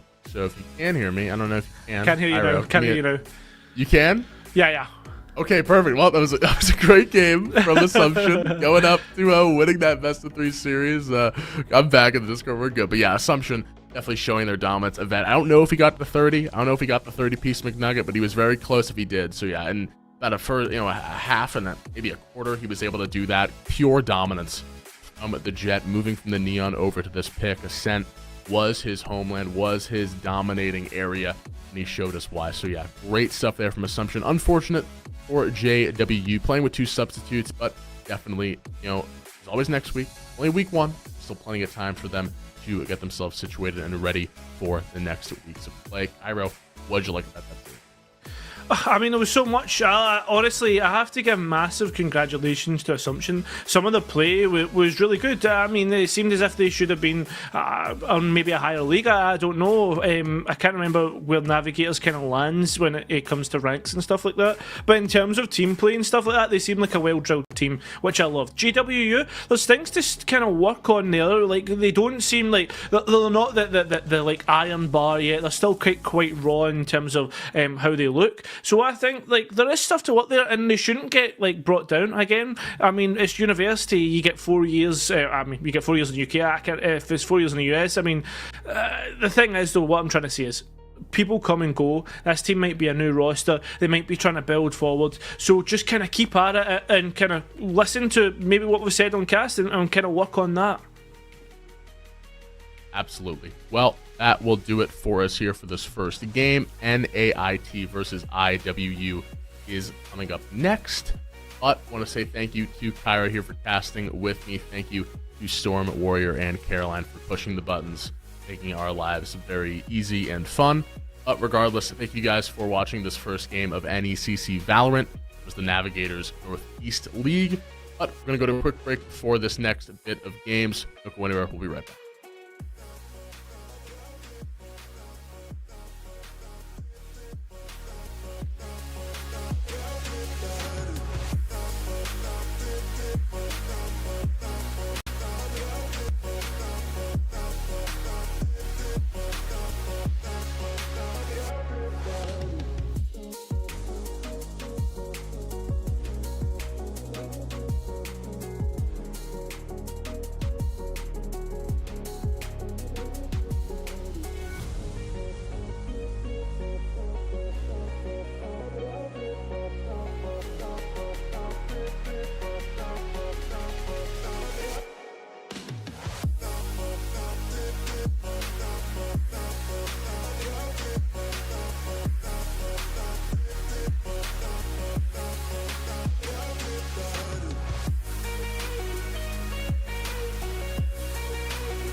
Welcome back to the NECC. Week 1 of Valorant continues. I'm Time Delight. Joined alongside me is Vincent, and today, Vincent, we have Northern Alberta Institute of Technology taking on Illinois Wesleyan University, the Titans varsity squad over there. How are you feeling about this matchup? Any introducing thoughts, just to really bring the series into focus? I'll keep it a buck. Listen, we've had quite a few new teams over the last couple of seasons of NECC, and these are two of them that I have yet to see myself. Excited to jump in the Challengers division, Challengers Heartland. That's where we're going to be headed, and I think it's going to be a lot of fun. We got things prepped and ready, and particularly interested to see how these two teams shape up with the newest changes and everything. Finally, everything going into this. I think it's going to be fun. I haven't gotten to see a ton of Valorant with all of the new patches over the last few weeks, so.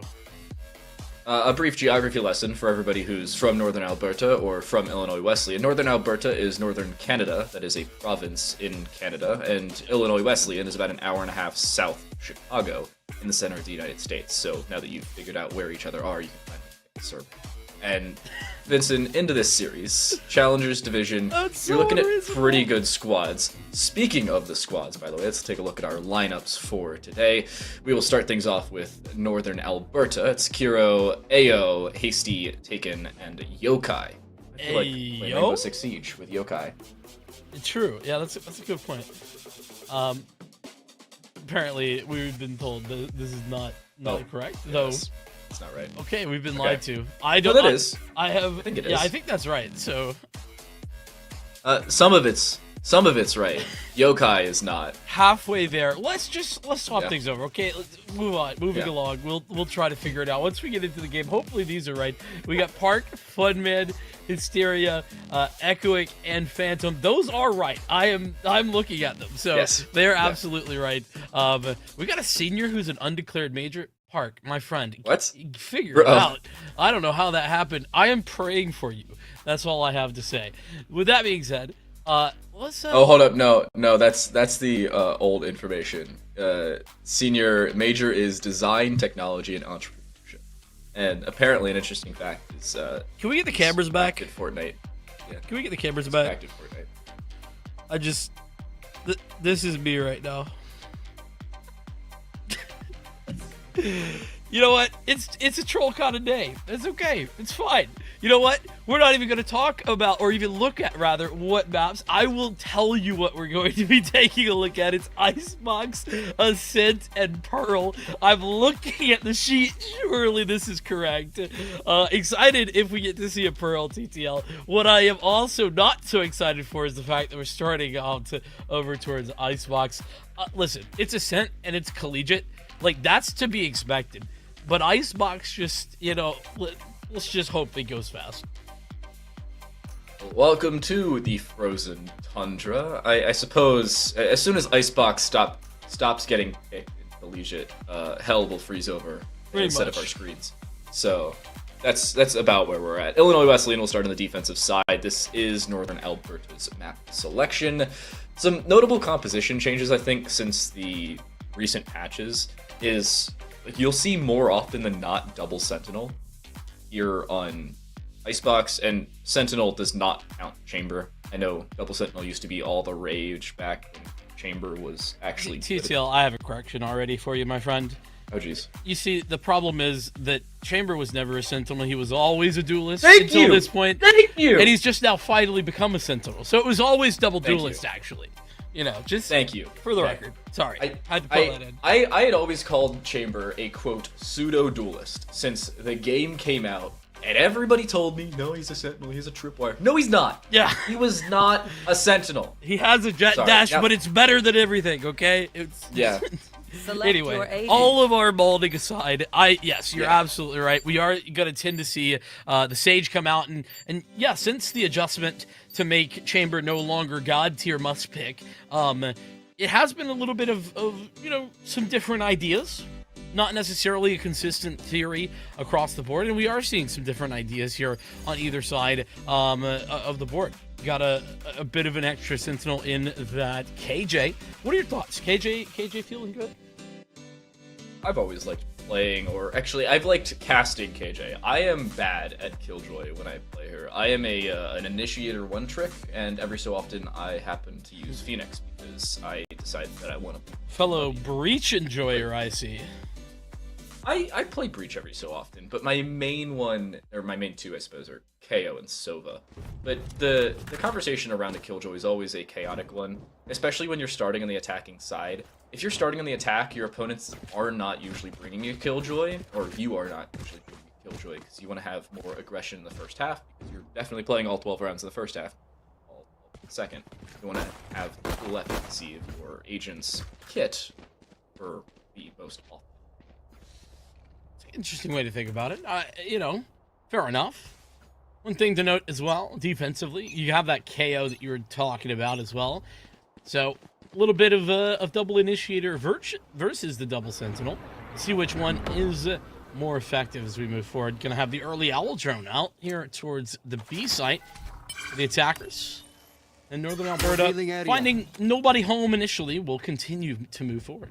Poison orb emitting. This aggression from Northern Alberta. If they don't see any aggression back, why wait? The call is to just go, and I like it. The problem is you may get caught with some utility. Kiro sitting inside of the poison orb will actually get that spike down without much damage taken other than the decay, of which has gone away, and you have full 5 versus 5 for a retake as Illinois Wesleyan Titans varsity squad wants to aggress. The problem is they have no real estate to work with and no visuals on anybody or on or around the site. Yeah, tough to get back in without that, of course. It's time to go. Gotta get a move on. Nice placement of the initial utility there, but crazy. Nice shot. Being found. Phantom was alive for just a moment. Back and forth, and the rotation from middle is doing very well to apply that pressure. And that pressure ultimately going to be the end of the line for Illinois Wesleyan. Northern Alberta take the first round. Fancy schmancy team ace as well. I like the flexibility from Northern Alberta. They decide originally to aggress onto the site all 5 players.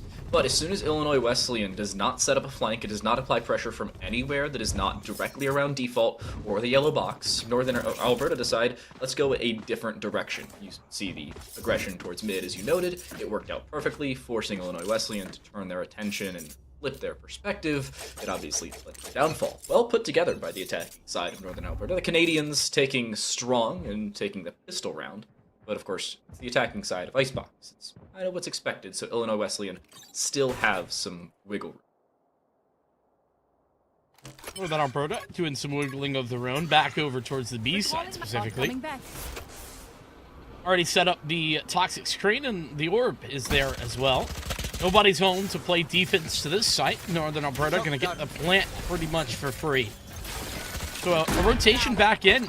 Illinois Wesleyan pretty much in the same spot. TTL, they're doing it all over again. This time, though, at a massive disadvantage with just the pistols. JWU setting in, this time just as you mentioned with lesser weaponry. If you didn't like their chances in the previous round, I don't think you're going to be too fond of them this time. They didn't improve. As it seems like Northern Alberta is, well, pretty hell-bent on taking this round, and understandably so. Toxic Screen will go up, just obfuscating line of sight alongside the Poison Cloud, and when you combine that with the Nano Swarm on the spike, you probably lead it to a round win. That, in this case, is exactly what happens. It's just a matter of how much economic damage is done. The answer, it'll be a flawless round. The problem, 2 players still died to the spike. 3, as a matter of fact, as Hasty's the last one to fall. So, a flawless round with an asterisk, I suppose there. And that asterisk, like, it's not just 12-point font. It's like 17-point font, you know what I mean? It's huge. Because it's fine if you have a couple players go down, especially in a gun round, but that would have been their bonus round. They had all the weapons already bought up, and so instead, they're either going to have to do what they're doing here, which is barely invest and get a sort of half bonus instead, or fully buy in. It's clear what the decision has been made here for Northern Alberta. Of course, that doesn't mean that they're just going to lose automatically, but it does make it so much harder to actually win off the back of it. The good news, though, TTL, they do have that lockdown. That is available. Can thank the 4K in the previous round for that one. The reason the lockdown is indeed available for NAIT. Now, Illinois Wesleyan has played a fairly passive defensive side. I want to get your opinion on this because I know teams decide really one of two schools of thought. Number one, we hold the site, we play for aggression, and we really hold our ground. We play defense. Or number two, you play pseudo attack on the defensive side while giving up most of the site and playing for a full. I think a good middle ground could definitely be had. Hysteria with an aggressive maneuver, and this is what I mean. Move forward, fall back in one area, and then push back up in order to retake that space temporarily. Crazy will at least find one in return, but this is not looking good for the attack of Northern Alberta. On the far side does pick up a Phantom. This is certainly possible to hold down because the rotation is coming 30 through. seconds left. A spike plant more than likely at this point for Northern Alberta. The problem is Funman up above may be able to catch Brazy off guard. Swing nearly perfectly timed, but Brazy has not been seen. And the spike is planted safe. With the fragment lineup missing from defensive spawn, that's your problem. Kiro, double headshot with a stinger from seemingly a quarter mile away. Still able to find the kill and bring it to a 3 versus 3. There's some information, but NAIT have taken back the man advantage. Yeah, Ayo caught out just a little bit there. Crazy. Kiro, the upgrade. Kiro maybe going to be looking good, but Hysteria is fragging out of control in this round, and a quad kill for Hysteria. They're doing fantastic already. The duelist role for Illinois Wesleyan stamping their ticket for the first round. That's a good way to come back as well. A hard-fought, while still eco-based retake, it was exactly what they needed. They deserved that round victory with or without better weaponry. And NAIT now at this point are going to buy up. As you mentioned, that was their bonus round. It did cost them a little bit more than I think they would have liked, considering 2 players died in Spike in the second round of play. But they're not too upset about it. They will, of course, be able to recuperate and still fully invest. On the other side, not so much. Park is stuck on probably an SMG and half shields. I don't know if Park actually bought a weapon. I don't think Park realized that they didn't have a gun. That's... No, Park is chilling on a classic and half shields in a full gun round. Definitely have never done that. Never in my life. No. Not especially when you alt tab. I've never alt tabbed in buy phase. I didn't buy. That's not even bound on my keyboard. Don't ask the question, TTL. No, you don't have to bind it. It's just... Wait, no. We need to cover that for a second. After this round of bare minimum, we're going to cover that. All right. We'll come back to it. Back to B, though. Back to B, the plant. Oh, I don't think they got it. No. Down, B. Denied. Park doesn't have a gun, but who needs a gun? Just hit them with the utility.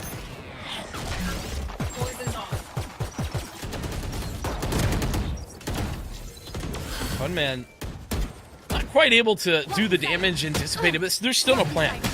That wall didn't do it. Hysteria coming in, finding some success. Brazy couldn't get back around the yellow box there, and suddenly things have taken a turn, but only for a moment. Northern Alberta right back in this, and the res available.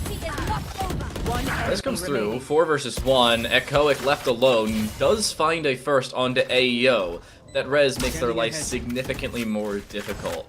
Recon bolt around the corner, they want to swing on a Taken, and instead their life is taken from them. As NAIT will pick up after the lost bonus round, win our first rifle round, and establish a full... I see what you did there. Let's go back. What did we need to discuss? Oh, why do you not have Alt-Tab bound? What is that? You don't bind Alt-Tab. It's just... It's a basic function of Windows. You don't bind it. Oh. Listen, it was but the IT guy in me, it was a joke. I'm sorry. Okay. My bad. Okay. I was like, wait, yeah. I thought you, like, didn't actually use Alt-Tab. Like, you had it disabled. No. Some people have the Windows key disabled, so... That's true, but that's fair, because the Windows key can come for you, man. It's aggressive, alright? That's fair. 3-1, though. Park's been seen. Well, Park was seen. Yeah, Park's like, let's not do that. I was gonna say, Northern Alberta, though, nice done, right? They find the next round right after the bonus buy from Illinois Wesleyan. Like, yeah, big stuff. Really resets what Illinois Wesleyan were looking to do.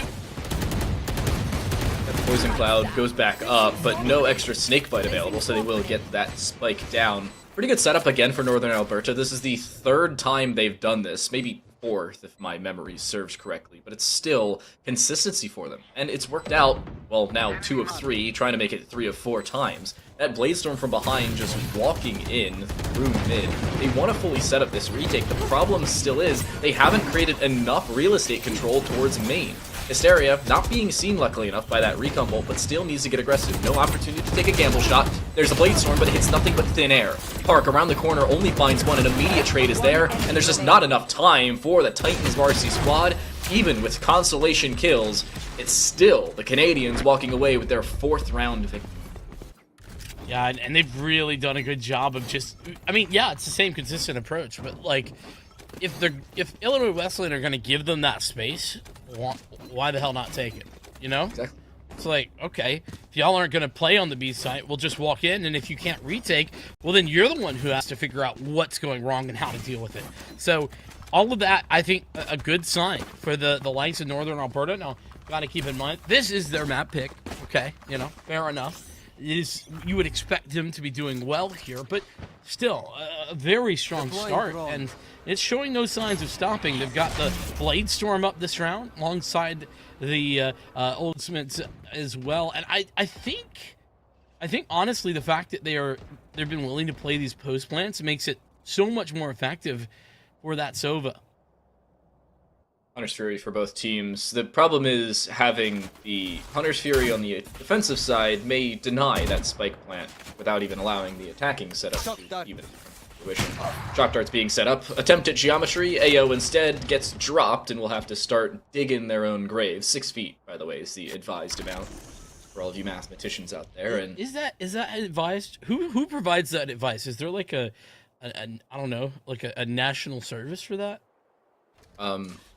You said the advice, so I'm fact checking here. I'm doing a diligence. Catching me off guard, I don't have an answer for you. No, hold up, Park is just sitting top screens and hasn't been cleared. Hero will see them and then immediately find a kill. Looking for a second. The timing actually worked in our favor! But Echoic will take the kill back. 3v4, retake again, but the Hunter's Fury is still available for the defensive side. That may play into their favor in this post-plant. Phantom dying, maybe not so much. Yeah, and Brazy staying up and alive keeps the possibility of that Bladestorm pretty significant. Gonna get some utility layered in here. Hasty specifically gonna be in trouble, sitting in the cold, and Echoic will take them out pretty quickly. Of course, Brazy's still alive, as mentioned. Even this even in a 2-on-2. Good rotation from Brazy. Gotta love what you're seeing. The 3rd kill at a quad possibility.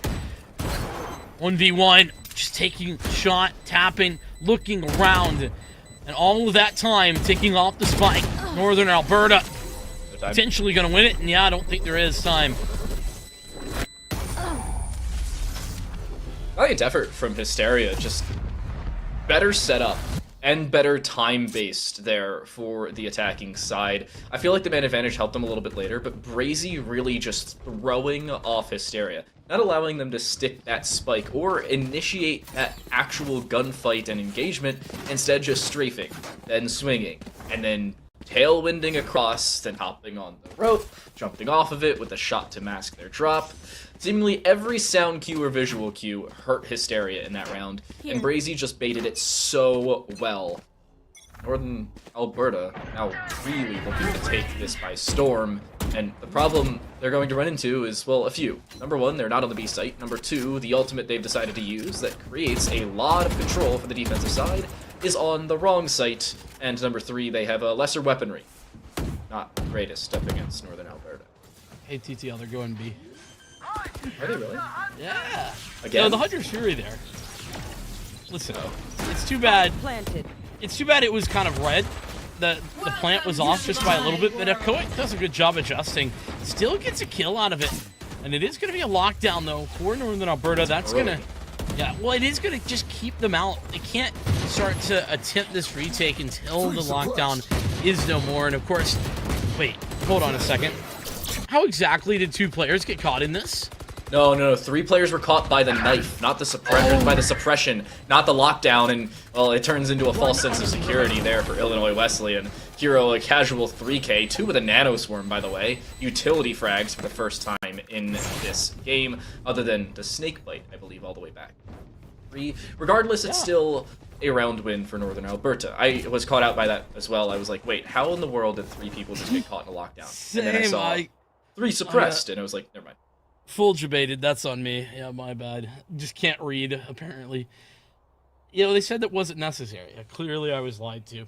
One thing, though, that I did want to note is I do like the layering of that utility, right? You have the ultimate coming in from the Viper, and then, of course, the snake bites the nano swarms over the top of that. And it can be a really deadly combination if you're not looking out for it, because you just suddenly get hit with a nano swarm, and it only takes 1 tick because you're at 1 HP already. It is wild to see how consistently utility can play as a factor for a post-plant or plant denial setup. And again, it was well prepped from Northern Alberta. They have a game plan, they are sticking to it, and it's working out well for them. They say in the engineering world, if it ain't broke, don't fix it. And Northern Alberta apparently have a fairly good engineering department. That's totally not looking at interesting. all of their majors right now. They also they at least say have a that... software engineer. That's true. So they also say that in the farms of Georgia. So I don't know. Apparently, it's just kind of good advice all over the place. If it ain't broke, don't fix it. Good idea. 6-1. This feels like it's flying by, doesn't it? Northern Alberta have really had the number of Illinois Wesleyan, and we just saw a timeout. So fair enough. Trying to adjust, and here's some adjustment right here. Take some mid control, try to aggress, find information early on. Of course, well, that isn't going to work if you go down, and Giro nearly serves up a helping of headshots right there. Just trying to play around this barrier setup, an odd position for Kira to be in. I think they're kind of stuck. They've caught the best of timing ever. Phantom decides to walk down that ramp, and as soon as he does, Kira decides, oh, I'm gonna walk away. And then, you'll never believe this, Vincent. Northern Alberta's going B again. What? No, that's on today's episode of Shocking Conclusions. Yeah, for real. I mean, listen, and you might hear us being a little bit sarcastic and think, oh, why are they being so mean? Not mean. Listen, it's effective. It's just also funny. So, that said, Northern Alberta, I also love that they're just they're doing a little bait right here. They're giving Illinois Wesleyan the time to rotate back over to A if they want, and then they're going to re-hit the site. So they threw their utility, and then they waited, and then Spike planted. Had the plant for free because of all of the players who rotated off. Love to see those little mind games being played. Sound usually works, and Illinois Wesleyan caught a little bit off guard, but still have that man advantage as they start to reinitiate. Null command used early by Phantom. They want to go quickly. That recon bolt, however, shot out of position. Flash around the corner, trying to swing, but Brazy drops Phantom. Looking for a second, won't be able to find it. A flurry of frags, but it's still a 2 versus 2. Phantom still on the ground. They want to try and stabilize that core, but Hysteria on the spike is actually dropped by Hasty. A follow-up as Hasty finds a double. It's taken the original fragger. It's the Brazil for Northern Alberta as they take a 7-1 lead. Hold on a second. Are we applying Brazil to not Rocket League? I do it in every game. I do it every game? I've game. never heard this. Okay. You've introduced a new strategy. You want to explain to the people who are FPS fans what the heck Brazil is? Ladies and gentlemen, welcome to the Brazil, where Brazil, the country, in the World Cup in 2014, lost to Germany. You'll never believe it, in a 7-1 fashion. It has since been dubbed the Brazil, mostly used in the game of Rocket League. Now, I incorporate it in first-person shooters, because I can. Also, an update for you. The reason that 6 feet is the advisable number, the British Parliament wanted to try and cut away the Black Death back in the 1660s. Yeah. So they advised... Yeah, my bad. Back in the 1660s, they were like, yeah, 6 feet should do it, so that, you know, people don't influence living people. That's actually smart. Good job on the British Parliament. Good call, probably. It's already a 5-on-4, unfortunately, for Illinois Wesleyan, though. They're not having a great time in this, and they're going to have to give up the site pretty much for free after going down early. And you know the crazy part about this? It's not even an A hit. Oh, but there's a flank, though. All the way back towards attacking spawn. They walked out of B. And then Brazy just decides he doesn't want to deal with it. So finds a headshot on the park. And unfortunately, while Funman's going to walk all the way back towards site, or at least in that general vicinity, they may be flanked and walk straight forward. Taken will end up dropping them. And it's a 1v5. Ace clutch certainly a possibility, but a stinger and a dream, one that may very well soon end up a nightmare. That's exactly what happens. Second flawless round of the game for Northern Alberta as they make it 8. Listen, TTL, I'm a man of faith, but I don't believe that you believe that 1v5 was possible with the stinger. Okay. The definition of believe it. possible is a percentage of likelihood to happen. It was possible. It wasn't very probable, but it was possible. You know what? That's fair. I'm gonna stop giving you grief. I've just been having a good time. Me too. What is not Keep up. such a good time is the scoreline for Illinois Wesleyan. It's one, not ideal, but I think Northern Alberta have really shown that their discipline, their willingness to play this slow approach, even though it's been one-dimensional, it's been fantastic. And even though that it hasn't necessarily had any problems, that doesn't mean it couldn't change. Look at how far up Phantom is playing right now. Of course, might be an issue with the lockdown. Trying to find at least something. Does find one, looking for a second, but Hasty is able to readjust. Good communication there for the attacking side, at least negating some of the damage done, and resurrections for both sides. The Jets were the first to fall, and now will be the only resurrected, so from a 3v3 to a 4v4, the ultimates will cancel out one another, but this is a full-fledged flank. While 3 players were going to go towards B main, instead they decided rather mid towards the front side of B. The problem is it's so delayed. This is a lot of time off the clock. Hysteria has used that sound cue as well to try and bait out the rotation. Ayo has turned away at possibly the worst possible time, looking for a frag. Hysteria does find one, a follow-up possibility, but Funman on the front side looking to throw off that point of view. The problem, again, just not enough time. Northern Alberta will take control and advantage of it. Hero a double, Northern Alberta now up to 9. I have a very important question for you, my friend. Oh, hit. Alright, so Funman's Phantom there, I forget what it's called, the like basic one with like, you know, just polygons. Okay. What do you think of this? Are you a fan? I am not as much into the Valorant skin atmosphere as I am Counter-Strike. So I like a lot of the Valorant skins because they're different compared to, you know, CSGO, which is just different paint on the same weapon. No Right. effects or anything. But I honestly like a lot of them. Owl Drone, by the way, will see Phantom. There's no way in hell they survive this, and they don't. Unfortunate aggression caught out by 5 players and pre-placed information. Not the greatest of starts to another round for Illinois Wesleyan. A snakebite put down does negate some of that damage, and a follow-up from Funman there as well. But still a spike plant, still weapon disadvantages just the same. A little bit of spam, never hurt nobody, and some good work with these sheriffs. Are making things maybe a little more possible than they would have otherwise been. Of course, as I say that, that's when pretty much it all falls apart. It's 1v3, now 2 remain. Hunter's Fury still online. Alberta, a shot available, but Taken will win it out. Oh, yeah, well, yeah, 1+1, Last something like round. They were that. both 2. What? Wait, really? Oh my goodness. That's so funny. It's 10-1 though. Actually won this time. And from there, what do you do? Like if you're Illinois Wesleyan, I think you need to just forget about this map a little bit. Yeah. Especially if it gets any worse. And just think about the fact that this isn't your pick. It's fine. We're fine.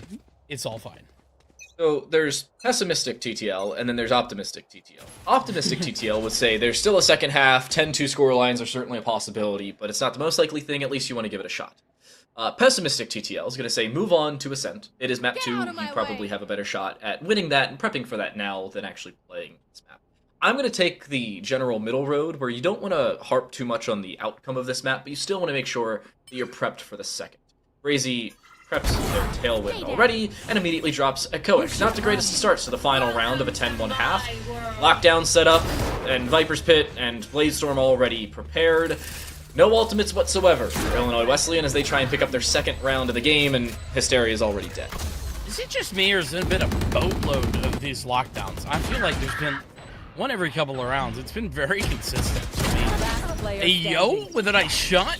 And yes, I'm going to say it like that every single time because it's fun. Phantom going to go down, and yo will close things out with a 3K. So half number 1, I'd say a resounding success in the favor of Northern Alberta. feeling good, I would imagine, going into the second half of this one. Big start as well for Northern Alberta. By the way, they are newbies to the NECC, so this is their first ever game they are playing in the NECC. Pretty good start. So I was right, okay. I wasn't sure if they were new into this season or last season. There was so many new teams last season that I think I only missed like 1 week, and I still haven't called a game from every team in the NECC. It's amazing how much we're growing. I casted 2 different games last season, and I still had like half the colleges between the 2 titles that I just hadn't seen. In all fairness, we casted Fisher like 5 times on Rainbow That's Six. because Fisher. But Yeah, listen, Fisher are good. Okay, that's the reason. don't say it out loud, because then Yali's gonna get like her head all inflated. Yeah, I have some buds over there, ordeal. and they do have some egos, but it's sort of fair because they are. Drive? Question mark? Question mark? Question mark? Yeah. So that guy, the why not fellow. Oh jeez. You guys learning to cast Rainbow Six? Oh, that's pretty neat. We'll see if Northern Alberta can continue the success. This will be, go figure, a B hit. Okay, the sides have not switched. Your eyes are playing tricks on you. Northern Alberta is actually still on the attacking side because it is another B hit, and Illinois Wesleyan still on the defense. I promise I'm actually just screwing with you, but it seems like that's exactly the case. Nice recon bolt, by the way. That landed on the crane and found 3 players. The shock dart should be able to do a decent bit of damage on the backside of yellow. It does just that, but Illinois Wesleyan still there for the frags. Damage out of weaponry better than out of utility, and Northern Alberta apparently get the memo with more frags now going their way. Phantom healed up, but the Frenzy is still taken out of contention. A 2v1 now for Funman. The Sage needs to start fragging. The problem is there's a whole barrier orb between them and the Spike. The aggression working around the Spike itself. Funman finds one. A second onto Hasty as their doppelganger will fall. Illinois Wesleyan win the second half pistol off a masterful clutch from the Sage. Fantastic work, though. I will say, I gotta call it out. I gotta say it. Northern Alberta, they do one of those easy mistakes to make, but very unfortunate. It's because instead of taking that fight together, they go for the 1v1s. Once you get the half, you should be taking that fight as a 2v1 instead of a 1v1 and then another 1v1, giving a real opportunity over to Illinois Wesleyan. And big props for actually converting that for Funman. Worked out for him. Crazy wants to just try and shut things out now. Sheriff in hand. 0 point lands, so does just a body shot. So Brazy will be able to make it out alive. Too much damage taken. And the full rotation is also coming in. There are 3 players already on the site. 1 towards mid, 1 towards that other side of mid, there for NAIT. But here comes Illinois Wesleyan. They're wasting no time with this aggression. Not whatsoever. So, things not going as planned initially. Brazy with a nice shot, and had a lost time for the utility to be later in. The toxic screen putting up a bit of a wall in front of Illinois Wesleyan as they move forward. Phantom leading the charge, but at 24 HP, not so healthy anymore. And low HP for Echoic as well. Gives Taken a real opportunity, but blinded to set Phantom up for what may be an ace. Here, the low HP for Brazy. Just needs a headshot. Oh, and gets a freebie. Just the 1 shot required, and Brazy has it. Not even a force buy, but they get the victory anyway. Northern Alberta looking great as they win out on the second round. That's a denied conversion round, and Illinois Wesleyan bought. You know, our Observer Carol's going to hit tab when we go to the buy phase, and you're going to see that there is no money for Illinois Wesleyan. They have to face 10 consecutive map points, and they don't even have money to buy in the first of them. It is going to be pistols and SMGs, and that is all she wrote for the Illinois squad. Northern Alberta, they didn't buy in the previous round. They have rifles across the board. You know, I'm no expert, nor statistical analysis, but most of the time, this should Well, be give yourself a little 32, credit. right? You're an expert. I'd consider you an expert. Okay, well, as the expert, and one who likes to analyze statistics, Northern Alberta should be winning this. Illinois Wesleyan obviously still have a shot. I mean, we saw Northern Alberta win with less than Illinois Wesleyan in the previous round. I suppose there could be an Uno reverse card in the deck of Illinois Wesleyan, but you got to top deck it, and that's the hard part, you know? yeah. Not always gonna hit him with the top deck. With that said, we're going back to B. I guess the strategy of A wasn't working out so well. We've seen it twice out of 14 rounds, so I guess as a man of statistics, you would probably say that's to be expected. And back to A. Nice placement on a lot of utility. Shock Dart, Nanoswarm, and 2 Snake Bites, all in the exact same 10-meter radius. Just like that, rough. Illinois Wesleyan's off the site. That spike plant probably would have been their saving grace. Not the case, as Kiro will find one looking to spray through that wall. Not gonna happen. Spike will be planted, but with only 9 HP left over for Park, that may very well spell the end of this map. The drop as Kiro is flashed, but still finds the kill. Phantom no longer for this world, nor is Park, who's taken out of contention. It's Hysteria, a valiant effort, but it's an ace from Kiro, and Northern Alberta with a 13-2 victory on their own map pick. If that's a way to start off your NECC run, Northern Alberta have started to write the book, and it's already guaranteed by experts in the field. Yeah, that was beautiful. That was very well done. You can't really take anything away from them. They were only really giving up. I'll say they only really gave up like a single round. It was a huge clutch moment, and fair enough. Illinois Wesleyan taking advantage of that, but man, talk about a turnaround and a ridiculously good map number 1 and start to your NECC season. Yeah, a pretty big start for Northern Alberta, but Illinois Wesleyan are still in this. We will head to the most played map in Valorant competitive play, that being Ascent as our second map of play. Illinois Wesleyan chose it. This is their opportunity to bring it back, where it's a 2-0 series and a fairly early end to our B stream. We'll see ya.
Decisive first map victory for Northern Alberta in not only this week of play, but their whole career of the NECC is their first ever game.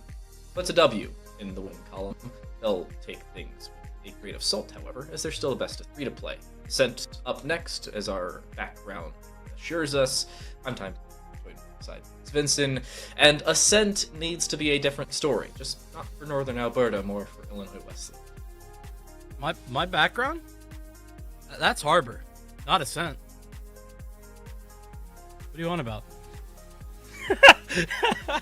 Alrighty. Well, whilst TTL is taking a little bit of a break, we'll head over to the agent selection side of things. And, well, it's looking to me like... Oh, I hope Brazy goes for the Yoru. I will... Oh, I feel like we're getting all the troll, but I would love to see Yoru, unironically. It'd be a lot of fun.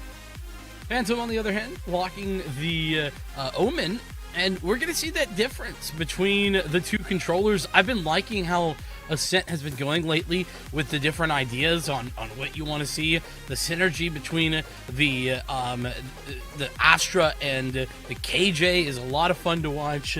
And so, as we get into it, any particular thoughts or ideas, TTL? I have to say, I'm a little surprised that Phantom is not back on that KO. Instead, Park has taken it from them, and Phantom instead is going on to the Omen, which is an odd decision considering, again, Phantom played KO in the previous map. Sometimes you do have those role switches between maps on teams, just more often than not, that comfortability and consistency will play into your favor in the long term. Again, some teams have that. That is one thing I wanted to note. And I do think NAIT, with their composition, aren't clearly in front, but that level of comfortability that we saw in the previous map should lead to an assumption that they will perform at a similar standard. Now, Illinois Wesleyan may completely switch up. They may win both pistols, they may completely trounce NAIT. They need to pick things up early. If they drop back, similar to what we saw in Icebox, it's going to be pessimistic TTL. Feels bad, man. We don't want pessimistic TTL. We want optimistic TTL. The glass half full guy. We want him. Feels good, man. But yeah, I'm sort of on the same page. To be fair, I'm being memeing it up just a little bit, but on the same page. I also think that listen, this is sort of like do or die. It's early in the season. I get it. All right, maybe I'm being a little over dramatic, but. It's now. Like, the time to go is now for Illinois Wesleyan. The Titans varsity gotta step up, period. Of course, it's okay if things don't work out. It is early in the season. That's why you can have that sort of step up over the course of the season. Those are my favorite stories, by the way. I love to see a team that is struggling initially and then just improves over the course of time. That's so much fun to watch. But I'm looking for Illinois Wesleyan. They need to come out with a bit of a punch, right? They can't be passive. No dancing in the ring, Hold up. I know you said this is week 1. You didn't get the memo that all championship games will be played on week 1 of the season? Yeah, I missed that. That's on me. My bad. I must have missed that one. The Discord ping went out on the 5th or 6th of Never, actually. Oh, yeah, I was away that day. Too bad. We're going to get into it. Going to be the offense for Northern Alberta. Illinois Wesleyan get the better start. I mean, defensive side is preferable. Not by a ton, but preferable. The big note is that Northern Alberta actually chose the attack. I think that's the impactful conversation here. They started an attack on Icebox, and they chose the attack here on Ascent. Brief conversation point as well. Assuming we go to Pearl, Northern Alberta will also play attack first there, but that, as of right now, is not the most likely to happen. Illinois Wesleyan trying to make it so, but they need a pistol round victory. They need a good start. And they are starting around this wine cellar side. Good flash, unfortunately, they just don't have the shots. Park domed inside the wine cellar. Paranoia as well put out. They try to find every single possibility for aggression. Phantom from behind gets the opportunity, but can't find a follow-up. And just like that, Hero with the final kill required over on the A site will turn it into a post plant and a 4v2. Yeah, and I think Illinois Wesleyan, a good opening gambit to that round, but they stuck around just a little bit too long, allowing for Northern Alberta to really close them in, get that ability to crunch towards the A side up catwalk. So a slight miscalculation, but there's still a chance. 2-on-4. Scanning ahead. HP as well for the Jet. Recon Bolt, though, going to be destroyed. And hello, Nano Swarm. Just gonna kick it for a moment over there. Brazy's still alive and healthy despite that low HP and can pop out at the right time. Echo it with a nice shot. It's traded, and there's Brazy chiming in for a third. Brazy's been very consistent, TTL. Big fan of what I've been seeing from Brazy. Northern Alberta as a whole have been consistent, and my favorite part of their playstyle is coordination. Every single time we see them set up a play, it is around multiple different people. For instance, in the previous round, they had the Owl drone come out of main, and you got the scan. Now, obviously, we saw the drop back. You saw Hysteria try and retreat, and obviously it didn't work, because NAIT had already aggressed up Catwalk. They had walked through tree and taken that control. While Phantom did find a single kill, it was immediately taken care of. They negated any damage done by the Omen, and again turned it into a round victory off of coordination with a combination of utility and a pincer maneuver established. And that may happen again. Nice 0 points thrown through by Park. It finds 2. Unfortunately, Hero finds 1. That, however, is a kill rather than a suppression. Giro, the hero of the last map as well, led the way for the entire team. It's going to be that updraft dash combo. Phantom, the only one to really find much of anything there with, I mean, pistols, that's sort of to be expected. But it would just be the one individual left for Illinois Wesleyan. But man, looking to put the hurt on these Northern Alberta players.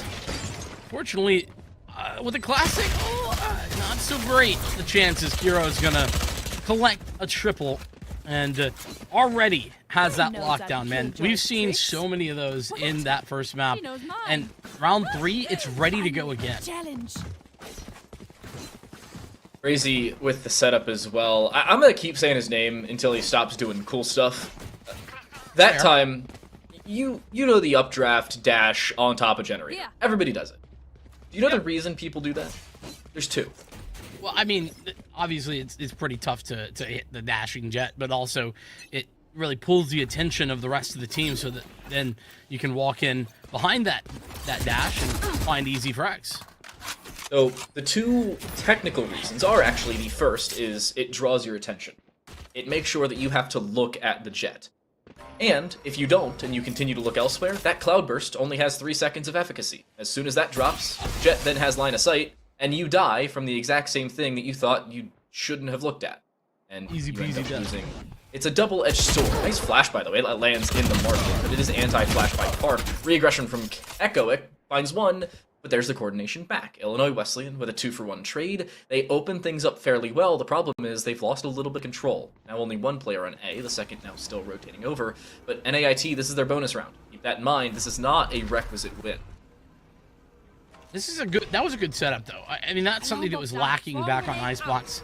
Those little, 2-man setup type of ideas. Phantom locking it down. Funman doing the same. It's just 1 man alive. And that is, to be fair, Creo, who's been doing a very good job. Gonna get served up a chance to take Syria, but a teammate instead.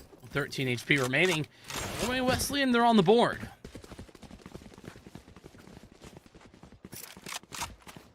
They were on the board at the same point last game.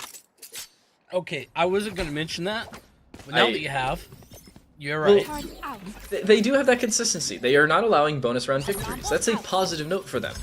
And they do it in a fairly clean fashion. 1 man, second time's the charm. We'll try and throw it on the breach, the crevice. The crack? The raised area. I don't know.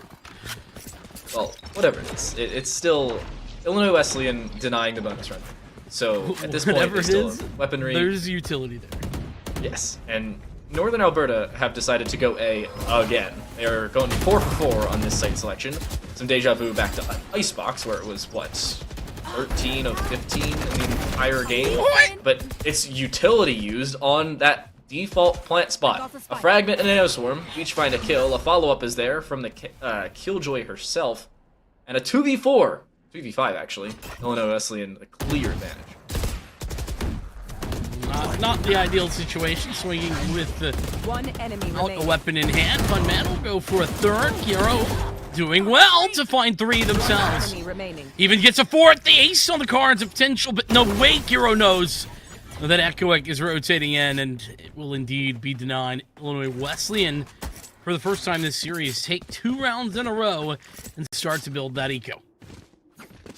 Big start for them. I said they could not fall behind early. A 3-1 advantage for NAIT probably would have spelled that case, and they know it. So they take this round by storm. Now, in all fairness, only one player stayed alive at the end of it. It was Echoic.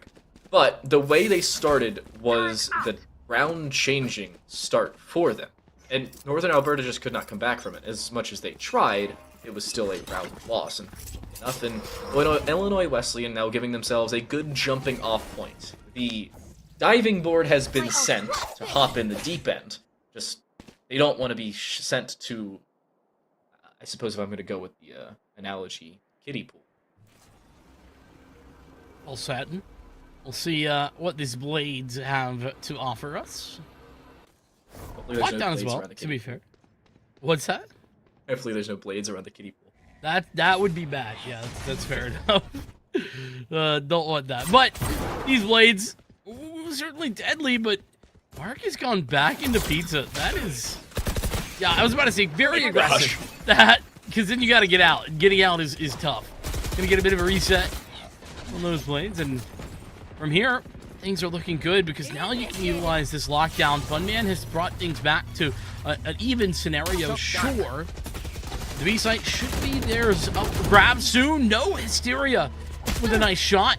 And Echoic in the back of Boathouse looking to be cleared out will finally be done. It's a 3-on-3 ensues, but there's still no time to even get this spike down. Spike will be planted, but that turret already set up, and Funman over top will drop Hasty. Paranoia into a swing will drop Brazy as they couldn't see a dang thing, much less do a dang thing around them.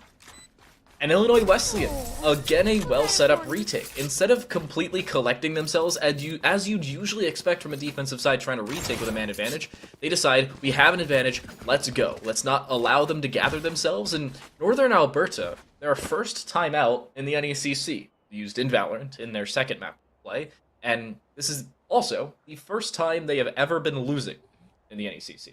There's a first round. This is where we get back to like the pessimistic TTL versus the optimistic TTL. I think I was going to go with the fact that this is the first winning position that Illinois Wesleyan have had. You see? Well, this season, Illinois Wesleyan's played in seasons past. Yeah, But this season. That's what I'm talking about. NAIT have not. I So see. Illinois Wesleyan's been winning before in the NECC. I'm going to accept your reasoning and just choose to ignore it. That's fair. Yeah. But listen, first time leading this series and the season, Illinois Wesleyan feeling good, and I'm feeling good for them. They look like a bit of a different team than they did back on Icebox. It's so clear to me, and this happens a lot in the collegiate space. I don't know if you've noticed it, but it's so clear to me, just Icebox is not a map that Illinois Wesleyan are super comfy on. They were playing, very passive, seemed to not be sure about some of the timings, didn't quite have an idea of where they, needed to be going for a fight on the site versus not. Here, not the case whatsoever. They're very comfy, and they've been doing incredibly well. This is the comeback they needed, and a pretty good start to it. Illinois Wesleyan trying to set up more aggression outside of A main. I like this decision for them. Two different things. Number one, they still have 3 players around A, which is usually how I like to set things up. And number two, they're trying to create at least some space for themselves. A lot of times you'll see 3 players on A, one sits heaven, one sits tree, the other sits in like window or around the site itself. Instead they want to be proactive, and it's working out fairly well for them. Park, for instance, finds an opening kill, and Brazy early is taken care of. The MVP of the previous game already down early in this round, and a follow-up from Phantom to the smoke no less. Ayo is dropped. Is Hysteria? More like hysterical. How in the world did he pull that one off? Hasty's now left alone in a 1v5. Okay, 4 of those kills should not have happened. Well, I think it all starts with a bit of a problem, right? Like, you can't begin that entire endeavor with Brazy making a big mistake, kind of preempts the owl drone. Instead, typically you're gonna have that owl drone come lead the way. I think Brazy moves forward there. Could have been attempting to try and catch a weird timing, but if that was the case, didn't work out.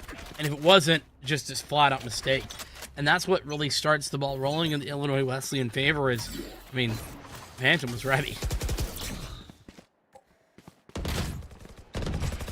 Illinois Wesleyan again playing proactive. There are 5 players in or directly around mid for the Titans varsity squad. They finally retreated, at least a little bit. But they all decided they wanted to go the exact same way. And I like the decision for them. There's also jump peeking from Park. There is a nebula of them, what they're trying to see. But Brazy does find some information there for NAIT. Good start, the flashbang, not so much. They will still go, however. They want to, and they honestly need to at this point. They have to throw them off, but Phantom finds 2 more kills through smoke. That's 4 in 2 rounds for the Omen. This is just gross. Hasty does at least negate some of the damage, but the spike's down, and it's a 2v4. Player standing. Not bad, to say the least. Take it, not even get that spike planted. It'll be Fun Man, who's really been stepping up as well. You mentioned Phantom. Yeah, fair enough. A couple of big kill moments, but Fun Man, take a look, leading the squad. 8 kills for Phantom, 9 for Fun Man, to 3 deaths there. 3 OKD, not bad, and nearing maximum money as well. Really impressive. Illinois Wesleyan taking a big step up. 5-2. I think it's just about time for Northern Alberta to take a step forward themselves. They've been a very consistent approach. Same thing we saw back on Icebox. They really haven't gone B except for that 1 round with the lockdown. This time, they're courting that idea, thinking about it a little bit more in depth and applying some pressure with the 0 point. Killed my bot. My question for NAIT is, how do you flex away from the setup that just has not been working? They've been trying to go A in basically every round other than 1. And it worked out fairly early, but it was pistol and conversion, and that's all she wrote. Flash out on this B side, but as soon as Taken only sees the turret, they back away. There was a lot of real estate they could have gained and just gave it up. Fake. This is a great fake. I'm pretty sure, at least. You can see the spike postured over towards Catwalk with 2 additional players. And it's going to be an additional investment. The null command being used, and I mean, there's still 1 player here, and that's Phantom on Cat. Could be a key part of this, but they're walking. They're not making any audio cues until right this moment. The site seems free, open for business for Northern Alberta, and they'll get the spike down with all 5 surviving. 30 seconds left. This is a quick re-engagement, though. Illinois Wesleyan are directly around the site. From the shadows used to get into main, but Phantom doesn't know about behind them. They're watching their back, but they turn away at the worst possible time. But Taken doesn't see him. It's still a kill there for the Omen, who uses the Shrouded Step to get the hack out of dodge. The lockdown is destroyed as the drop onto the site works out fairly well, but it's Brazy from hell. A double for them. The stabilization of the core turns into a 2 versus 2. Funman brings Park right back into the fray, but they discount Kiro on the backside of Generator, flexing themselves through the door and from the tree position, leaving Park alone after the stabilization, after the resurrection, at least pseudoli so. They're left alone. And there's no opportunity, no time, and no weapon available. Spike defuse denied, and Northern Alberta, when the dust settles, win their first round since the second round. What a way to come back. Yo! Oh my gosh.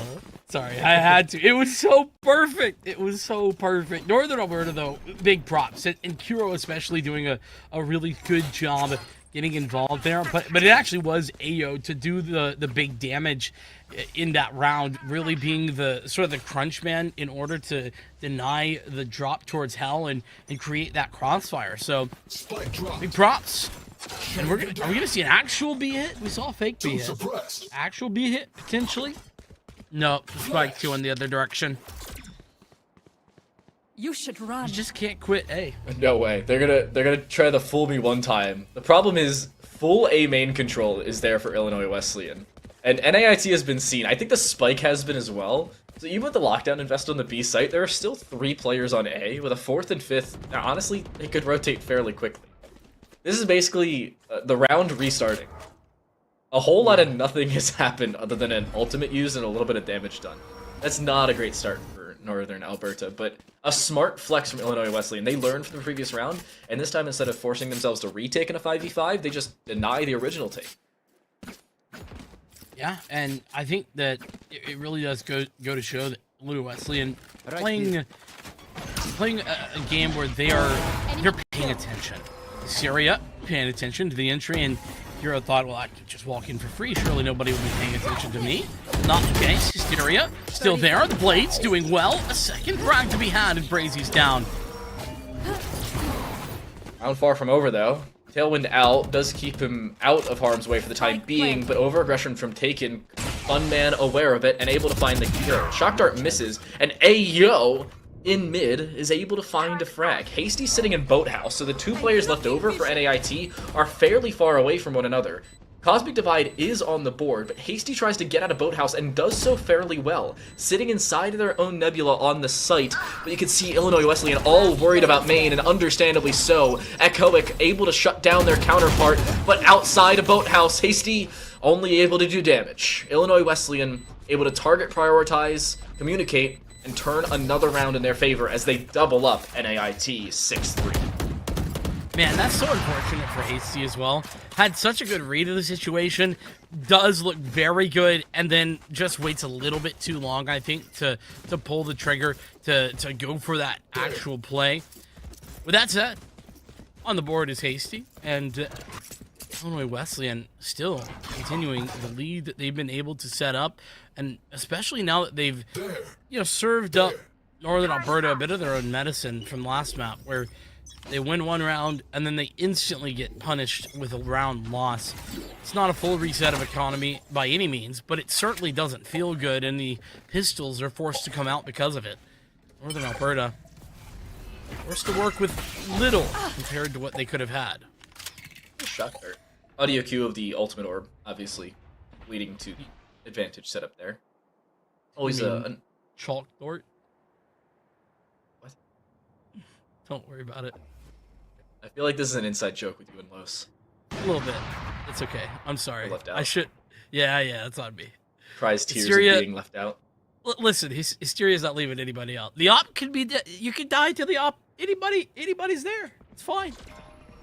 He'll take all comers. NAIT decide they want to go on towards A once more. Park worried about that jet dash in, not on top of the generator this time, but still able to turn their attention at the correct time. And the aggression works out in their favor. Park a casual 3K. And Illinois Wesleyan a flawless 7th round victory, guaranteeing themselves a halftime victory. And doing so in style, no less. Well done from Park and the Insight. Yeah, everybody's kind of had one of those moments this map for Illinois Wesleyan to kind of shine a bit, show us what they really have to offer. It was clear that they just didn't quite get fully warmed up on map number 1, and now they're really stepping on that gas. One thing to note, though, and I hate to be that guy, TTL, but listen, I have to be that guy sometimes. I'm usually that Taken guy. and Hasty are kind of dropping the ball a little bit. I love them, but I think it's about time they got to step up, especially if Northern Alberta are going to be able to bring this to more of a 7-5 type of scoreline. Hey, I'm usually that guy, so it's a breath of fresh air. I'll do the dirty work. Don't You want to fight it? Shock Dart set up again. This time does not catch the Ultimate Orb. Taken still does and takes a decent bit of damage. The problem is they just have not cleared this top side. No information gained off the back of it. Funman finds one. Echoic a second from the Boathouse. He's able to shoot out the recon bolt as well. There's so much utility now being put through. Echoic still able to find a kill off the back of it. Switches to a classic and is still able to live. What in the world is going on in the back of the B site? Boathouse finally taken. But the risk of a lot of HP, Hasty's below 50, and the spike will finally be planted. Ayo, decent bit of damage taken as they plant towards the corner default spot. Hysteria also creating room on the site itself, but Ayo stuck in Ninja and shut out once more. Northern Alberta cannot create enough space around that spot. And Illinois Wesleyan win another. They are not stopping. On a roll. Pearl seeming Last maybe a round little bit before more the switch. plausible at this point. Operator regathered. And we even got a bit of an Odin out here for Funman. There was a double op there for a second. Did you catch that? I did. Luckily, Yeah. a cell feature is available. Yeah, I know, right? Would be a tragedy to pick that up. It is last round, though, to be fair. So, if Wait, there were hold a up. time. Wait, I have a question for you. I do this Yeah. every so often, where even if my teammate has an op, I buy an op, and I also leave a Vandal on the ground. and then if like the op doesn't work, I grab the Vandal because it's last round. Am I weird for that, or is that a normal thing? No. Big brain. Big brain TTL. This is exactly what we want to see. Very few opportunities to be big brains, so I figured I'd take them where they stand. Gotta take them where they stand. Ooh, the blades just a little bit off, and the paranoia is perfect to stall out this push for a moment. Phantom, more opportunities that shot through that smoke, not quite connecting this time out. Wow. But the blow, that Hunter's Fury does a pretty massive amount of damage. 2-3 different players get hit by it, if I'm not mistaken. Oh, and they have to clear out A main still. They haven't worried about this Mine Cellar position. They fully clear out the cubby, but Asteria, a double from that same spot. It was a previously held real estate that costs Northern Alberta, and Asteria, a casual 3K, leaves Hasty in hell. And they're gone. Immediately taken care of. Nothing Hasty could have done. Illinois Wesleyan, a 9-3 half. A flawless victory in a round once more. Switching sides. And a close-up of Jet's face. I feel like a mind meme, but with Jet. Yeah. No rounds, point. question mark? Yeah. Where are your rounds? Where did they go? They left them back on Icebox, that's what. I love how we're just adopting the trash talk that we think Illinois Wesleyan would be doing, providing to Northern Alberta.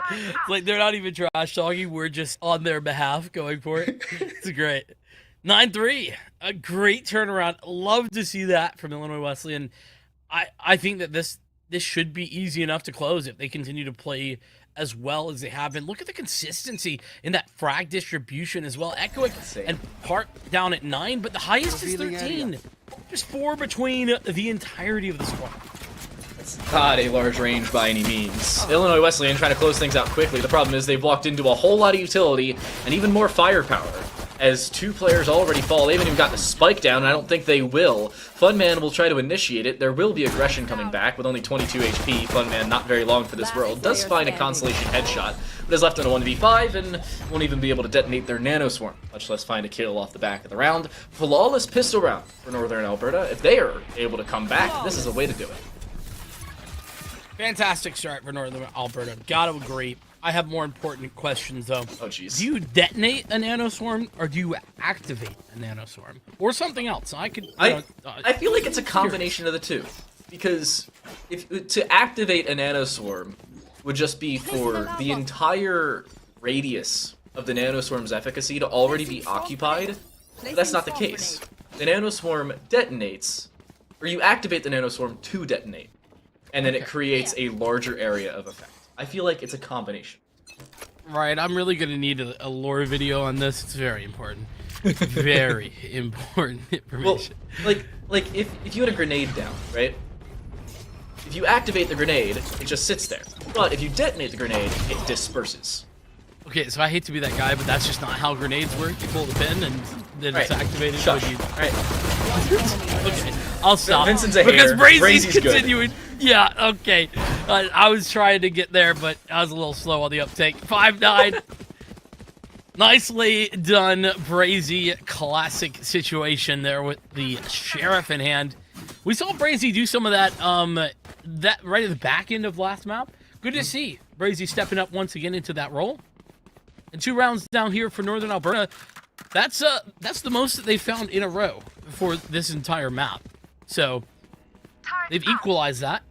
Now maybe they can get a third. This is a full bonus run for them as well. I saw an operator hovered, and then it was sold, and then instead they decided on an Ares. What's Illinois Wesleyan to do? That's their question. Seemingly A is their play. The problem is they have no real estate control anywhere else other than A main. And this is their gun round. They're tunneling themselves for an opportunity for Northern Alberta to come back from this. And with all the real estate taken, Northern Alberta know it's A. There are already 2 players on the site. All of mid is currently occupied. They've taken a little bit of site control, but that's about all she wrote. Hysteria does find one into AEO, but they need to clear out Hell. They seemingly are aware of it, they just haven't done the damage yet. And Hasty still finds the kill. Yeah, big win there. He's getting the 1, but of course, you need a double kill somewhere in this mix, and there's just 2 remaining. Now just the 1, and it will have to be Brazy. That's going to be a possibility, trying to dodge around with this Spectre in hand. And a crossfire set up. Ooh, great work. Just Begging the question. There's the shots. Creating a 1v1, and it was darn close, I tell ya.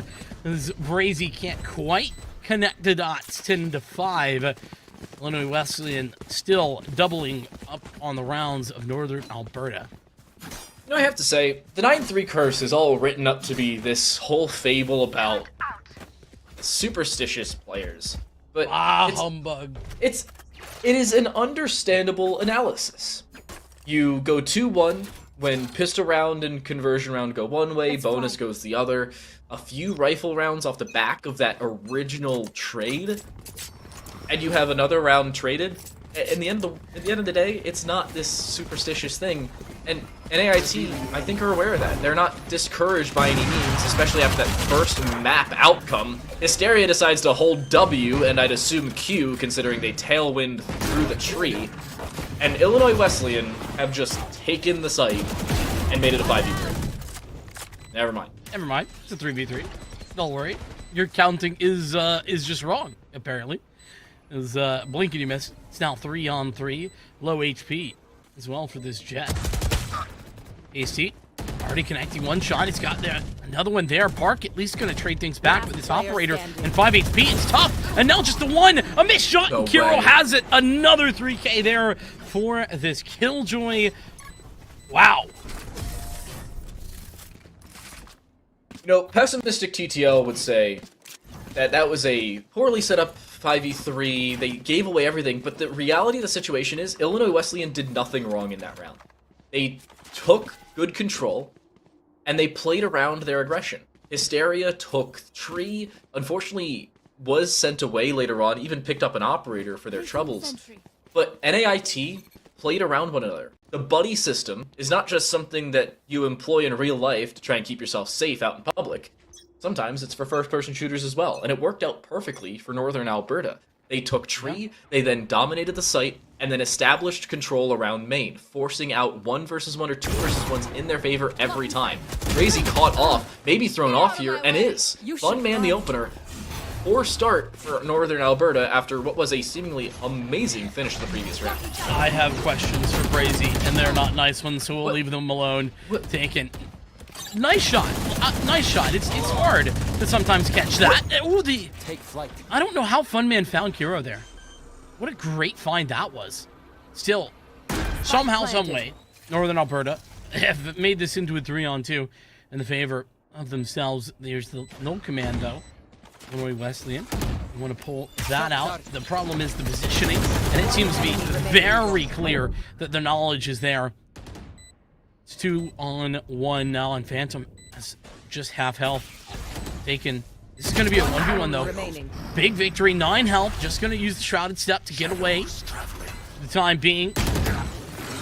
And that will be Ayo collecting the final frag. A little dicey, not the cleanest, but Northern Alberta, they do win the round. Another good retake off the back of that as well from Northern Alberta. Credit where credit is due. AO dominated with the Odin. Mouse One is a And that keybind recon they're bolt. all too Don't familiar forget with. the recon bolt. Well, I think the combination of the two, that's what's dangerous for Illinois Wesleyan. Because a lot of times you want to be able to shoot the recon bolt off. But let's say you focus on the recon bolt. Problem is, somebody may just swing out of the smoke that you were watching, and you have that false sense of security. Smokes are not walls, people. Or just sit in the smoke and shoot through it. I've seen that a couple times today. Notably in my solo queue team earlier, it worked out inordinate. Yeah, they were on the other team, weren't they?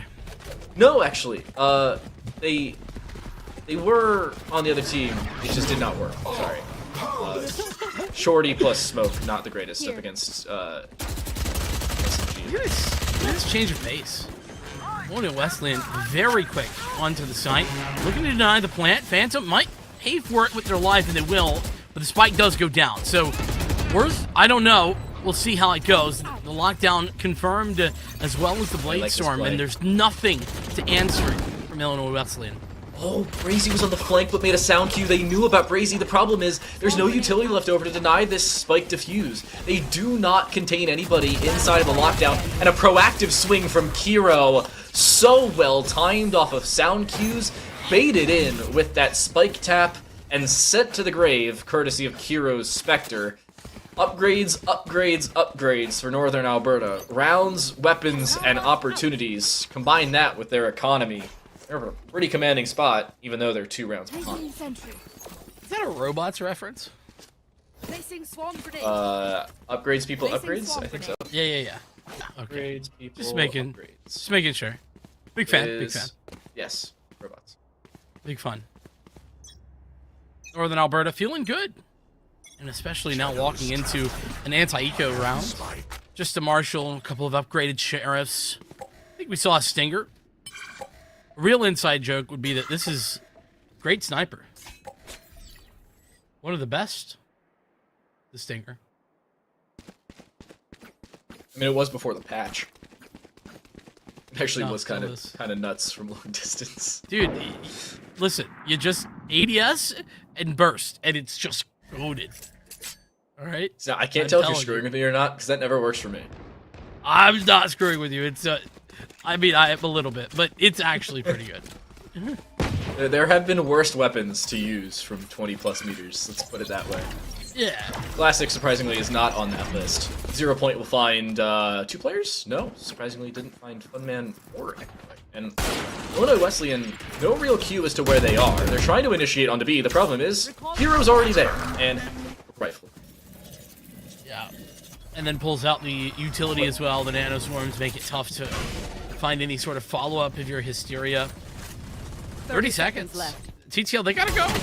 It's time.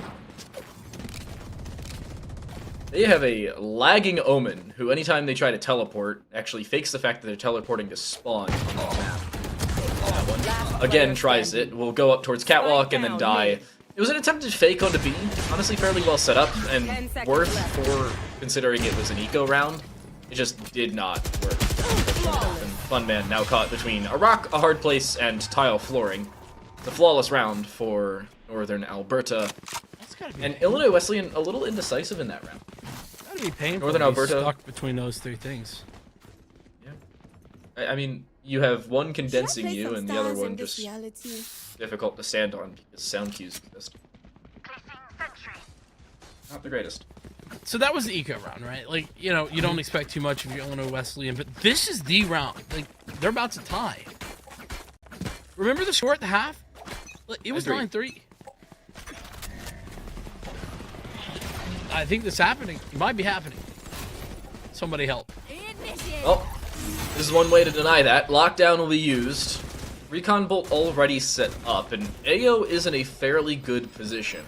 You want to try and use the Recon Bolt to not allow them to push forward, but they've learned on this attacking side, and AO's caught inside of it because of the fragment.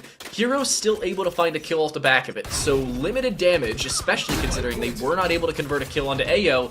Hasty not so lucky, as they are taken care of. A 4v4 post plant as Illinois Wesleyan need to hold. The null command is available, though. Northern Alberta gonna have pretty significant utility, but if this actually hits, yeah, can't use the null command if you're also suppressed. And Funman with the connection, there's 2 players inside a main. They pop out. Could be a perfect time. AO suppressing fire, but it is not successful to find either of those shots. Phantom connecting, and the lockdown denied. Just taken. It was out of luck. 11-9, Illinois Wesleyan finally respond after 4 very long rounds going the way of Northern Alberta. You have to appreciate the post plant setup there from Illinois Wesleyan. 2 different crossfires in 2 very different positions. Of course, you saw Funman and Echoic just chilling right next to each other inside a main. That basically created the round finisher itself. Hero, by the way, haven't really noted this, is on 24 kills. Just casually killing everybody, and... Yeah, I got the spike. doing the same thing they did back on Icebox. I mean, he's as cracked as he is jacked, and I saw him at a 7-Eleven the other day buying adult diapers and whey protein powder, so... Something like that. We'll leave it there. Ayo, with a nice shot. Big connection. And that's the way to start things out if you're Northern Alberta. Of course, Illinois Wesleyan, they like that B site. They felt good about it. Unfortunately for them, AO connects a few more shots, and it's suddenly a 2-on-4. TTL, not a good look. AO on for a possible ace as well, should their team give them the opportunity. A dark cover will make it more likely, considering the rest of the team actually cannot see on towards the site itself. Nanoswarm set up towards market, that should allow a cross. Taken setting up a flash for a possible swing from AO, who has, I believe, shot out that Nanoswarm. You can see, everybody's surrounding the site. Recon Bolt on top, will find one. The spray through does a decent bit of damage, but nothing lethal, and Hasty denies the ace, but inconsequential kill, to say the very least. Phantom caught between, well, 3 different post-plant re-engagements from NAIT, who will find double digits here on Ascent. Not only that, but they're setting themselves up for this comeback to be a real significant possibility. Remember when I talked about, you know, the whole win around, then lose around situation? Yeah, that just happened, and it doesn't feel good for Illinois Wesleyan varsity. We'll take a timeout. And that does beg the question, why haven't they taken a timeout yet? But I think it's probably good that they saved it, all things considered, because this is definitely the time they need it.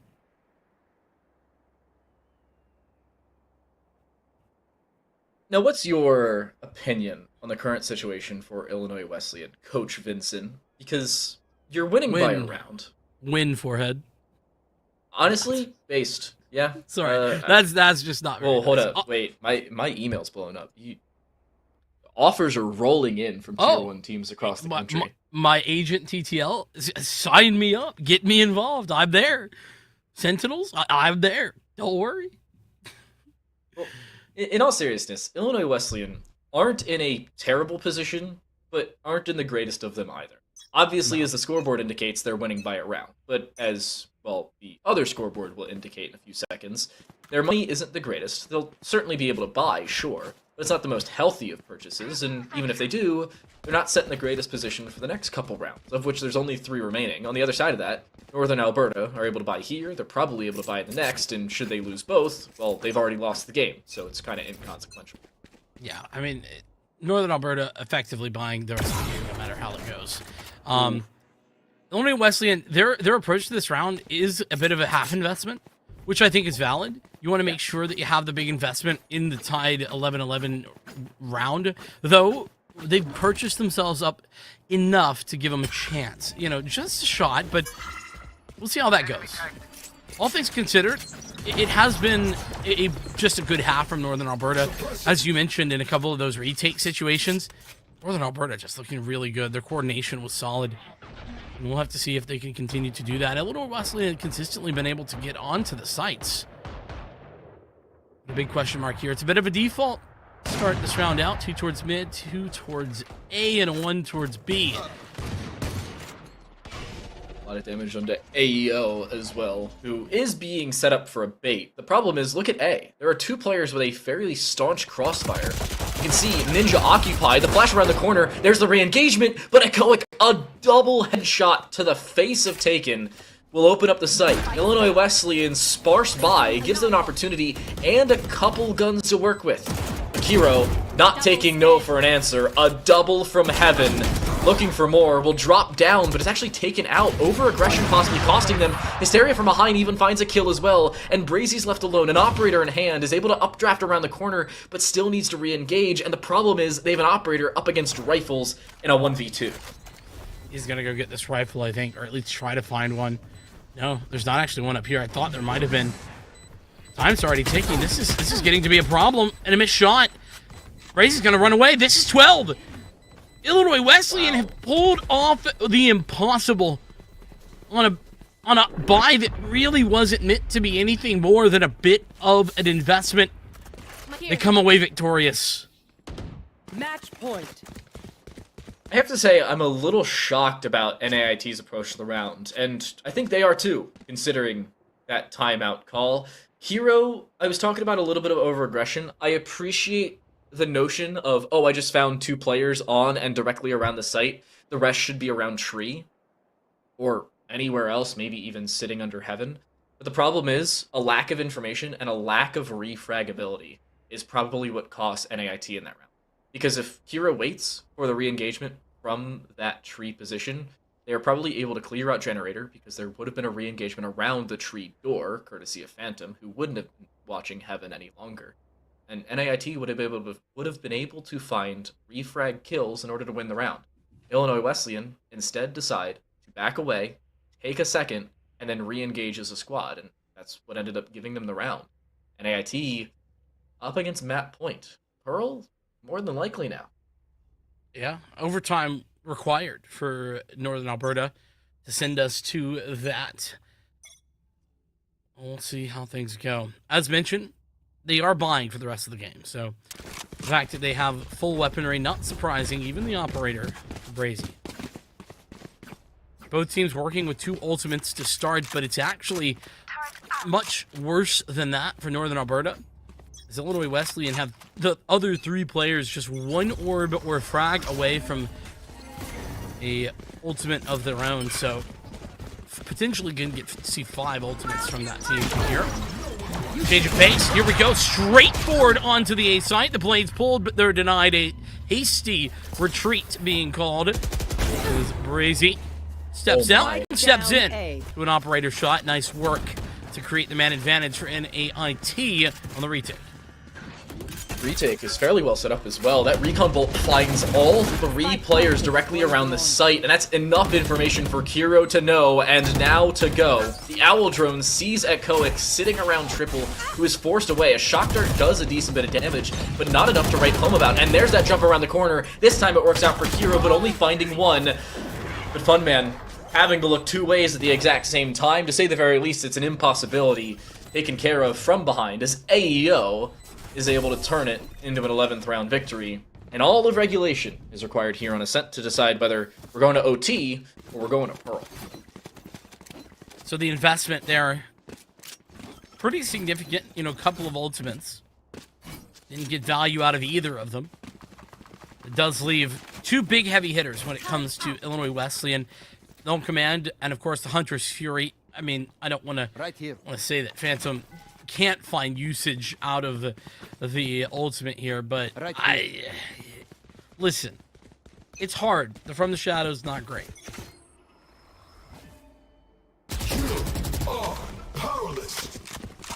Early usage of the Null Command. This is what they need to get out of the site, and I think they're going to give it to them. NIAT are playing for a retake. Lockdown's available, as is that Hunter's Fury, but the big note, Illinois Wesleyan also have their own Hunter's Fury available. Here's the defensive setup. Instead, it's a trade of the 2. They will try and trade them out, but it's a bait, a full bait. The lockdown now used. Trouble brewing for the attacking side, and Hasty gets a kill through hell. The push, they have to go here, but it just allows Breezy free reign, taking shots left and right. Just 1 more bullet in the chamber, but that might not be a problem because they're locked out of this area. Gotta swap over. The defuse not continuing, Hasty waiting, and it will be there. 12-12, we're headed to OT. Switching sides. All of regulation required, and now even some extra innings here on Ascent. Illinois Wesleyan putting up a very good fight, but an odd trade of ultimates. I'll give you a play-by-play, or a chronological run of how they came out, because it looked like an Overwatch engagement in that fight. First off, Hunter's Fury was used for NAIT to try and deny the spike plan. Then Illinois Wesleyan was like, oh, we know exactly where he is, let's try and use our own to kill him. But then NAIT was like, well, they just used their Hunter's Fury, let's use our lockdown, because there's no immediate counter for it, and basically turned it into a round win because Illinois Wesleyan knew they had to try and take out the lockdown. The problem is they didn't look towards the backside of a tree, aka catwalk, and they lost the round because of it. Yeah, no, you're absolutely right. Great breakdown, and it's one of those things where if you're Illinois Wesleyan, you just have to be cognizant of that fact. You cannot, you need to walk into that round thinking, I'm using my Hunter's Fury to deny the lockdown, period. There's no other reason to use it other than, you know, deny the spike defuse.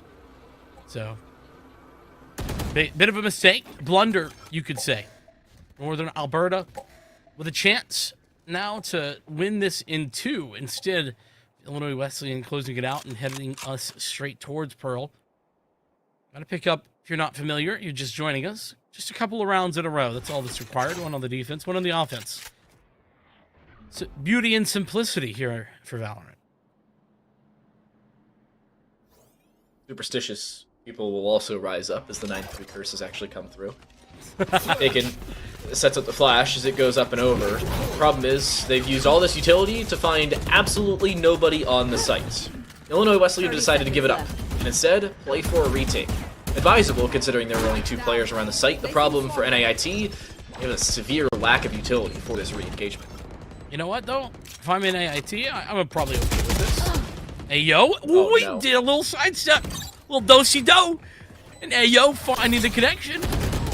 Big step up. Brazy needs to find it. Blind it. No problem. Still has the shot. And now it's a 4-on-3. All 3 players are sitting inside of main as well. All 4, as a matter of fact. Recoupled around the corner. The dark cover didn't find all the engagement because of it. It's a free spray down and a team ace just to add insult to injury. NAIT will go on to what was the favored defensive side with a big lead match and series point to take their first ever series in the NECC. I'm not going to lie. I feel like I need to sing some more Kiro praises. We've really maybe done a little disservice to them by not, you know, talking as much about them. But, man, they set the bar so high on Icebox. I just feel like it's been sort of the expectation and slowly but surely been continuing to do that. Had a great first half here, has continued into a great second half. I think 17 frags on the first, and of course 29 now. Beautiful stuff and nice work. Mid control was on the cards. It was the idea for Northern Alberta, but they're not going to find it in AO. At the very least, keeping things reasonable. AO's just going to get aggressive straight through this Nebula. Will he be able to find one? Looking for a second. But Phantom now aware of it. A 2 versus 3 with AO able to find that kill. And Kiro's looking to re-engage. Will jump up onto the catwalk and just wait for the re-engagement. But Phantom, inside of main, looks to swing, will be the first one to fall. A follow-up onto the Hysteria. It's Kiro alone. The clutch potential certainly there. The problem, the spike is running away. Running for the hills. Both players now looking to go in the exact same direction. Kiro thinking that Park has cut sound and is coming back. We can see that's not the case. And Kiro, now seemingly knows it, will eventually go to A, but probably after the spike's plant. Yeah, but who do you want in this situation? It's got to be Kiro. It's 1v3. This is the conclusion of. And for the win as well. Already at 31 frags. Just needs a 32nd to win them this game. Not a lot to work with. Utility-wise, just the bot that just came back into fruition, of course, can be used as a sort of forward momentum.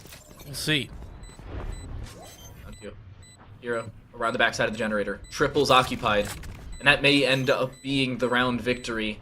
Just to send it to a second OT. Kiro aware of the possibility of an off-site presence, but Park just decided to camp out and played for timing, sound cues, and unfortunately, an incorrect guess there for Kiro, as Illinois Wesleyan sent it to a second overtime. And the frag out from Park puts him on 18 and Illinois Wesleyan on 13. Yeah, we do it all again. Give her another go. Northern Alberta back on the attack, and we'll see what they have to offer. Listen, the reality is that they had some of their best chances to win already. If they were able to close this out here and now, I'll be incredibly impressed, as Illinois Wesleyan seems to be heating up, but AO doing some similar heating up here. Late into this game has really flourished. Hasty, through mid, is trying to re-engage, and NIT have already gained basically all of that real estate, at least as far back as Pizza is concerned. And they control most of the map at this point. All of B main, all of A main, the entirety of mid is not occupied by Illinois Wesleyan, who have fallen back to just the sites. And Phantom may be caught out with timing and is, oh my goodness, what may happen here? B site being collapsed upon by NAIT, and they're walking out of main as soon as they look away. Market, seemingly Echoic has just seen it, but not fully aware. They're watching across for the turtle play from Kiro, which we can see they may not know. Echoic has been cleared out of position. Phantom still finds the kill onto Kiro. 4v4 as it stands. Yeah, I mean, this has just been a crazy situation of timing after timing going on here, Park. Trying to move forward. Ayo, though, from the side, connects onto 2. And the plant will go down. Phantom trying to work their way back in and has the help of Funman. But Ayo has the read, and Ayo could be on for the ace and will do just that. I said he's been heating up, and he now flourishes once again. The ace in a must-win round for NAIT. Only one thing to say. Ayo! He takes the ace and starts to take some of the kills in his own favor as well. Went from 22 to 27 in that round, matching at least almost Kiro from their previous round's heroics. And Illinois Wesleyan again, up against match and series point. Northern Alberta looking again to take their first series in the NECC ever, much less in this season. Can always be good to get a strong start. Phantom looking for that strong start. It's not given to him. Suppressed as well. Follow up. Only Wesleyan taking space and catwalk crunch towards A, where the site is occupied. Trade is there, but Crazy only goes 1 for 2. Unfortunate trade for NAIT, who again are looking to close out this map, but aren't being given the opportunities. Possible spray down, double shock dart towards default, but it misses. Smart decision to plant elsewhere with that KO, or with the Sova, sorry, still available, and obviously the Killjoy just the same. The problem is, there's no real opportunity to re-engage here for Northern Alberta. They'll try and jump down towards Generator, works out, but Hasty goes 1 for 1. A trade from the hell position as Kiro now worries more about that main spot. The shrouded step from Phantom throws off the line of sight for Ayo, who's taken care of. Similar to that of Kiro, triple OT is a requisite here on Ascent. We're not done yet. Overtime. You know what I find really interesting? Lots of things, hopefully. I mean, that's fair. Good point. I did walk into that one. But Northern Alberta, they struggled on their attacking side, you know? They barely had any rounds. They had 3 of them. And now they've won 3 attacking rounds in a row and cannot collect a win on the defense to save their life. It's very interesting, isn't it, how that happened?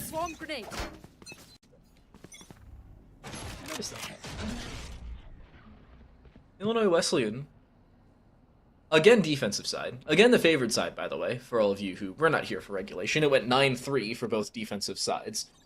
But NAIT have still been able to pick up the attacking initiation in every half, and then they have lost the defensive side, similar to that of Illinois Wesleyan, with the opposite case. Yep. SAR's already set up, but again an A hit for NAIT. The problem is, well, there's a big re-engagement from Illinois Wesleyan. Conversations being had on who to give that orb over to. And fair enough, it's, you know, it could be a turning point in a round like this. That being said, I like that they've disengaged here. They've kind of left Brazy over there towards Wine to, you know, catch anybody who's getting curious, interested, anything along those lines. Meanwhile, it's a re-engagement towards Catwalk. 2 players there. Hero, though, over towards Tile, so a little bit disconnected from the rest of the squad as well. 30 seconds left. Weird play from Phantom. Do you see where Phantom is? Just sitting on top of Tetris inside of Gardens, not engaging whatsoever, and is just waiting for a bait. But he's seen by Ayo, who takes that control and is able to give NAIT the A site. Another 4 versus 3. Just this time, it's Illinois Wesleyan on the disadvantageous side of it, facing again to go up against match and series point.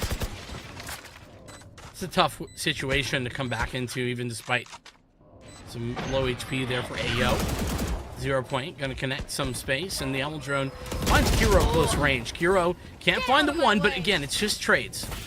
Now the Blades coming out. Of course, those not so successful. 1v2 G, where it's gonna be parked up towards the site.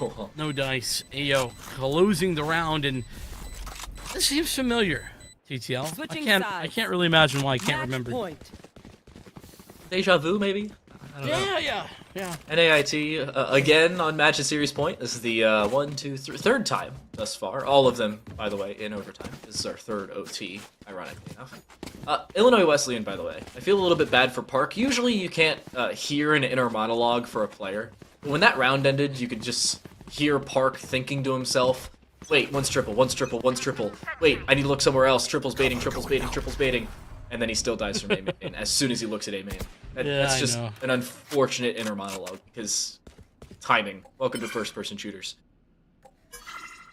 Yeah, I do feel that. It is unfortunate. Another opportunity for Northern Alberta to win a defensive round. Can it happen here in overtime? They need it. At least they'd like it. They really don't. You could see another overtime or even Pearl, and NAIT would still be in the series, but they do not want to see a third map. They don't want to give Illinois Wesleyan the opportunity to come back. Illinois Wesleyan, similar to that of Northern Alberta, will decide on this A side. They have not cleared the corner of Heaven. That's something they may have to worry about later on, especially with both sides of Heaven now occupied by this defensive side, and taken from that same corner will find the opening kill. An immediate trade is there, so damage is negated, but another trade just the same. This time around the tree side, Hysteria, sitting in hell, will look to try and find the kill, but Phantom, not safe by any means. Kara, another hero play, and Funman is left alone. The problem is, they're sitting inside a tree. The spike defuse can come through, the bait with the door, the jump on top, but Funman only able to find one. Both Killjoys find a 3K, but Kiro, the hero, gives Northern Alberta their first ever NECC series victory. For a debrief. I don't know what happened. We started playing a game of Valorant and we ended in a game of Counter-Strike. 16-14 the final scoreline, and you know what? Hero, I don't know what the final amount of frags was, but popped the hell off. Did so well over the two maps. I think was at least 50. I'm almost certain. Like, I'm doing the math. Okay, A lot. He's got a lot. Many frags. I think we actually well have done, the screenshots come up. At a bare minimum, he's got 35. Because I still distinctly recall 32 plus a 3K in the final round. Yeah, and then it was 26, I think, in the first. So, yeah, lots of frags, very good play. That does, by the way, add up to 60, not even 50. So if it's anywhere close, we're plus 50. Okay, math is hard. We're casters. Okay, give us a break. We're trying. We're not allowed to do math on stream. I think that was in the guidelines for the NECC as well. It was.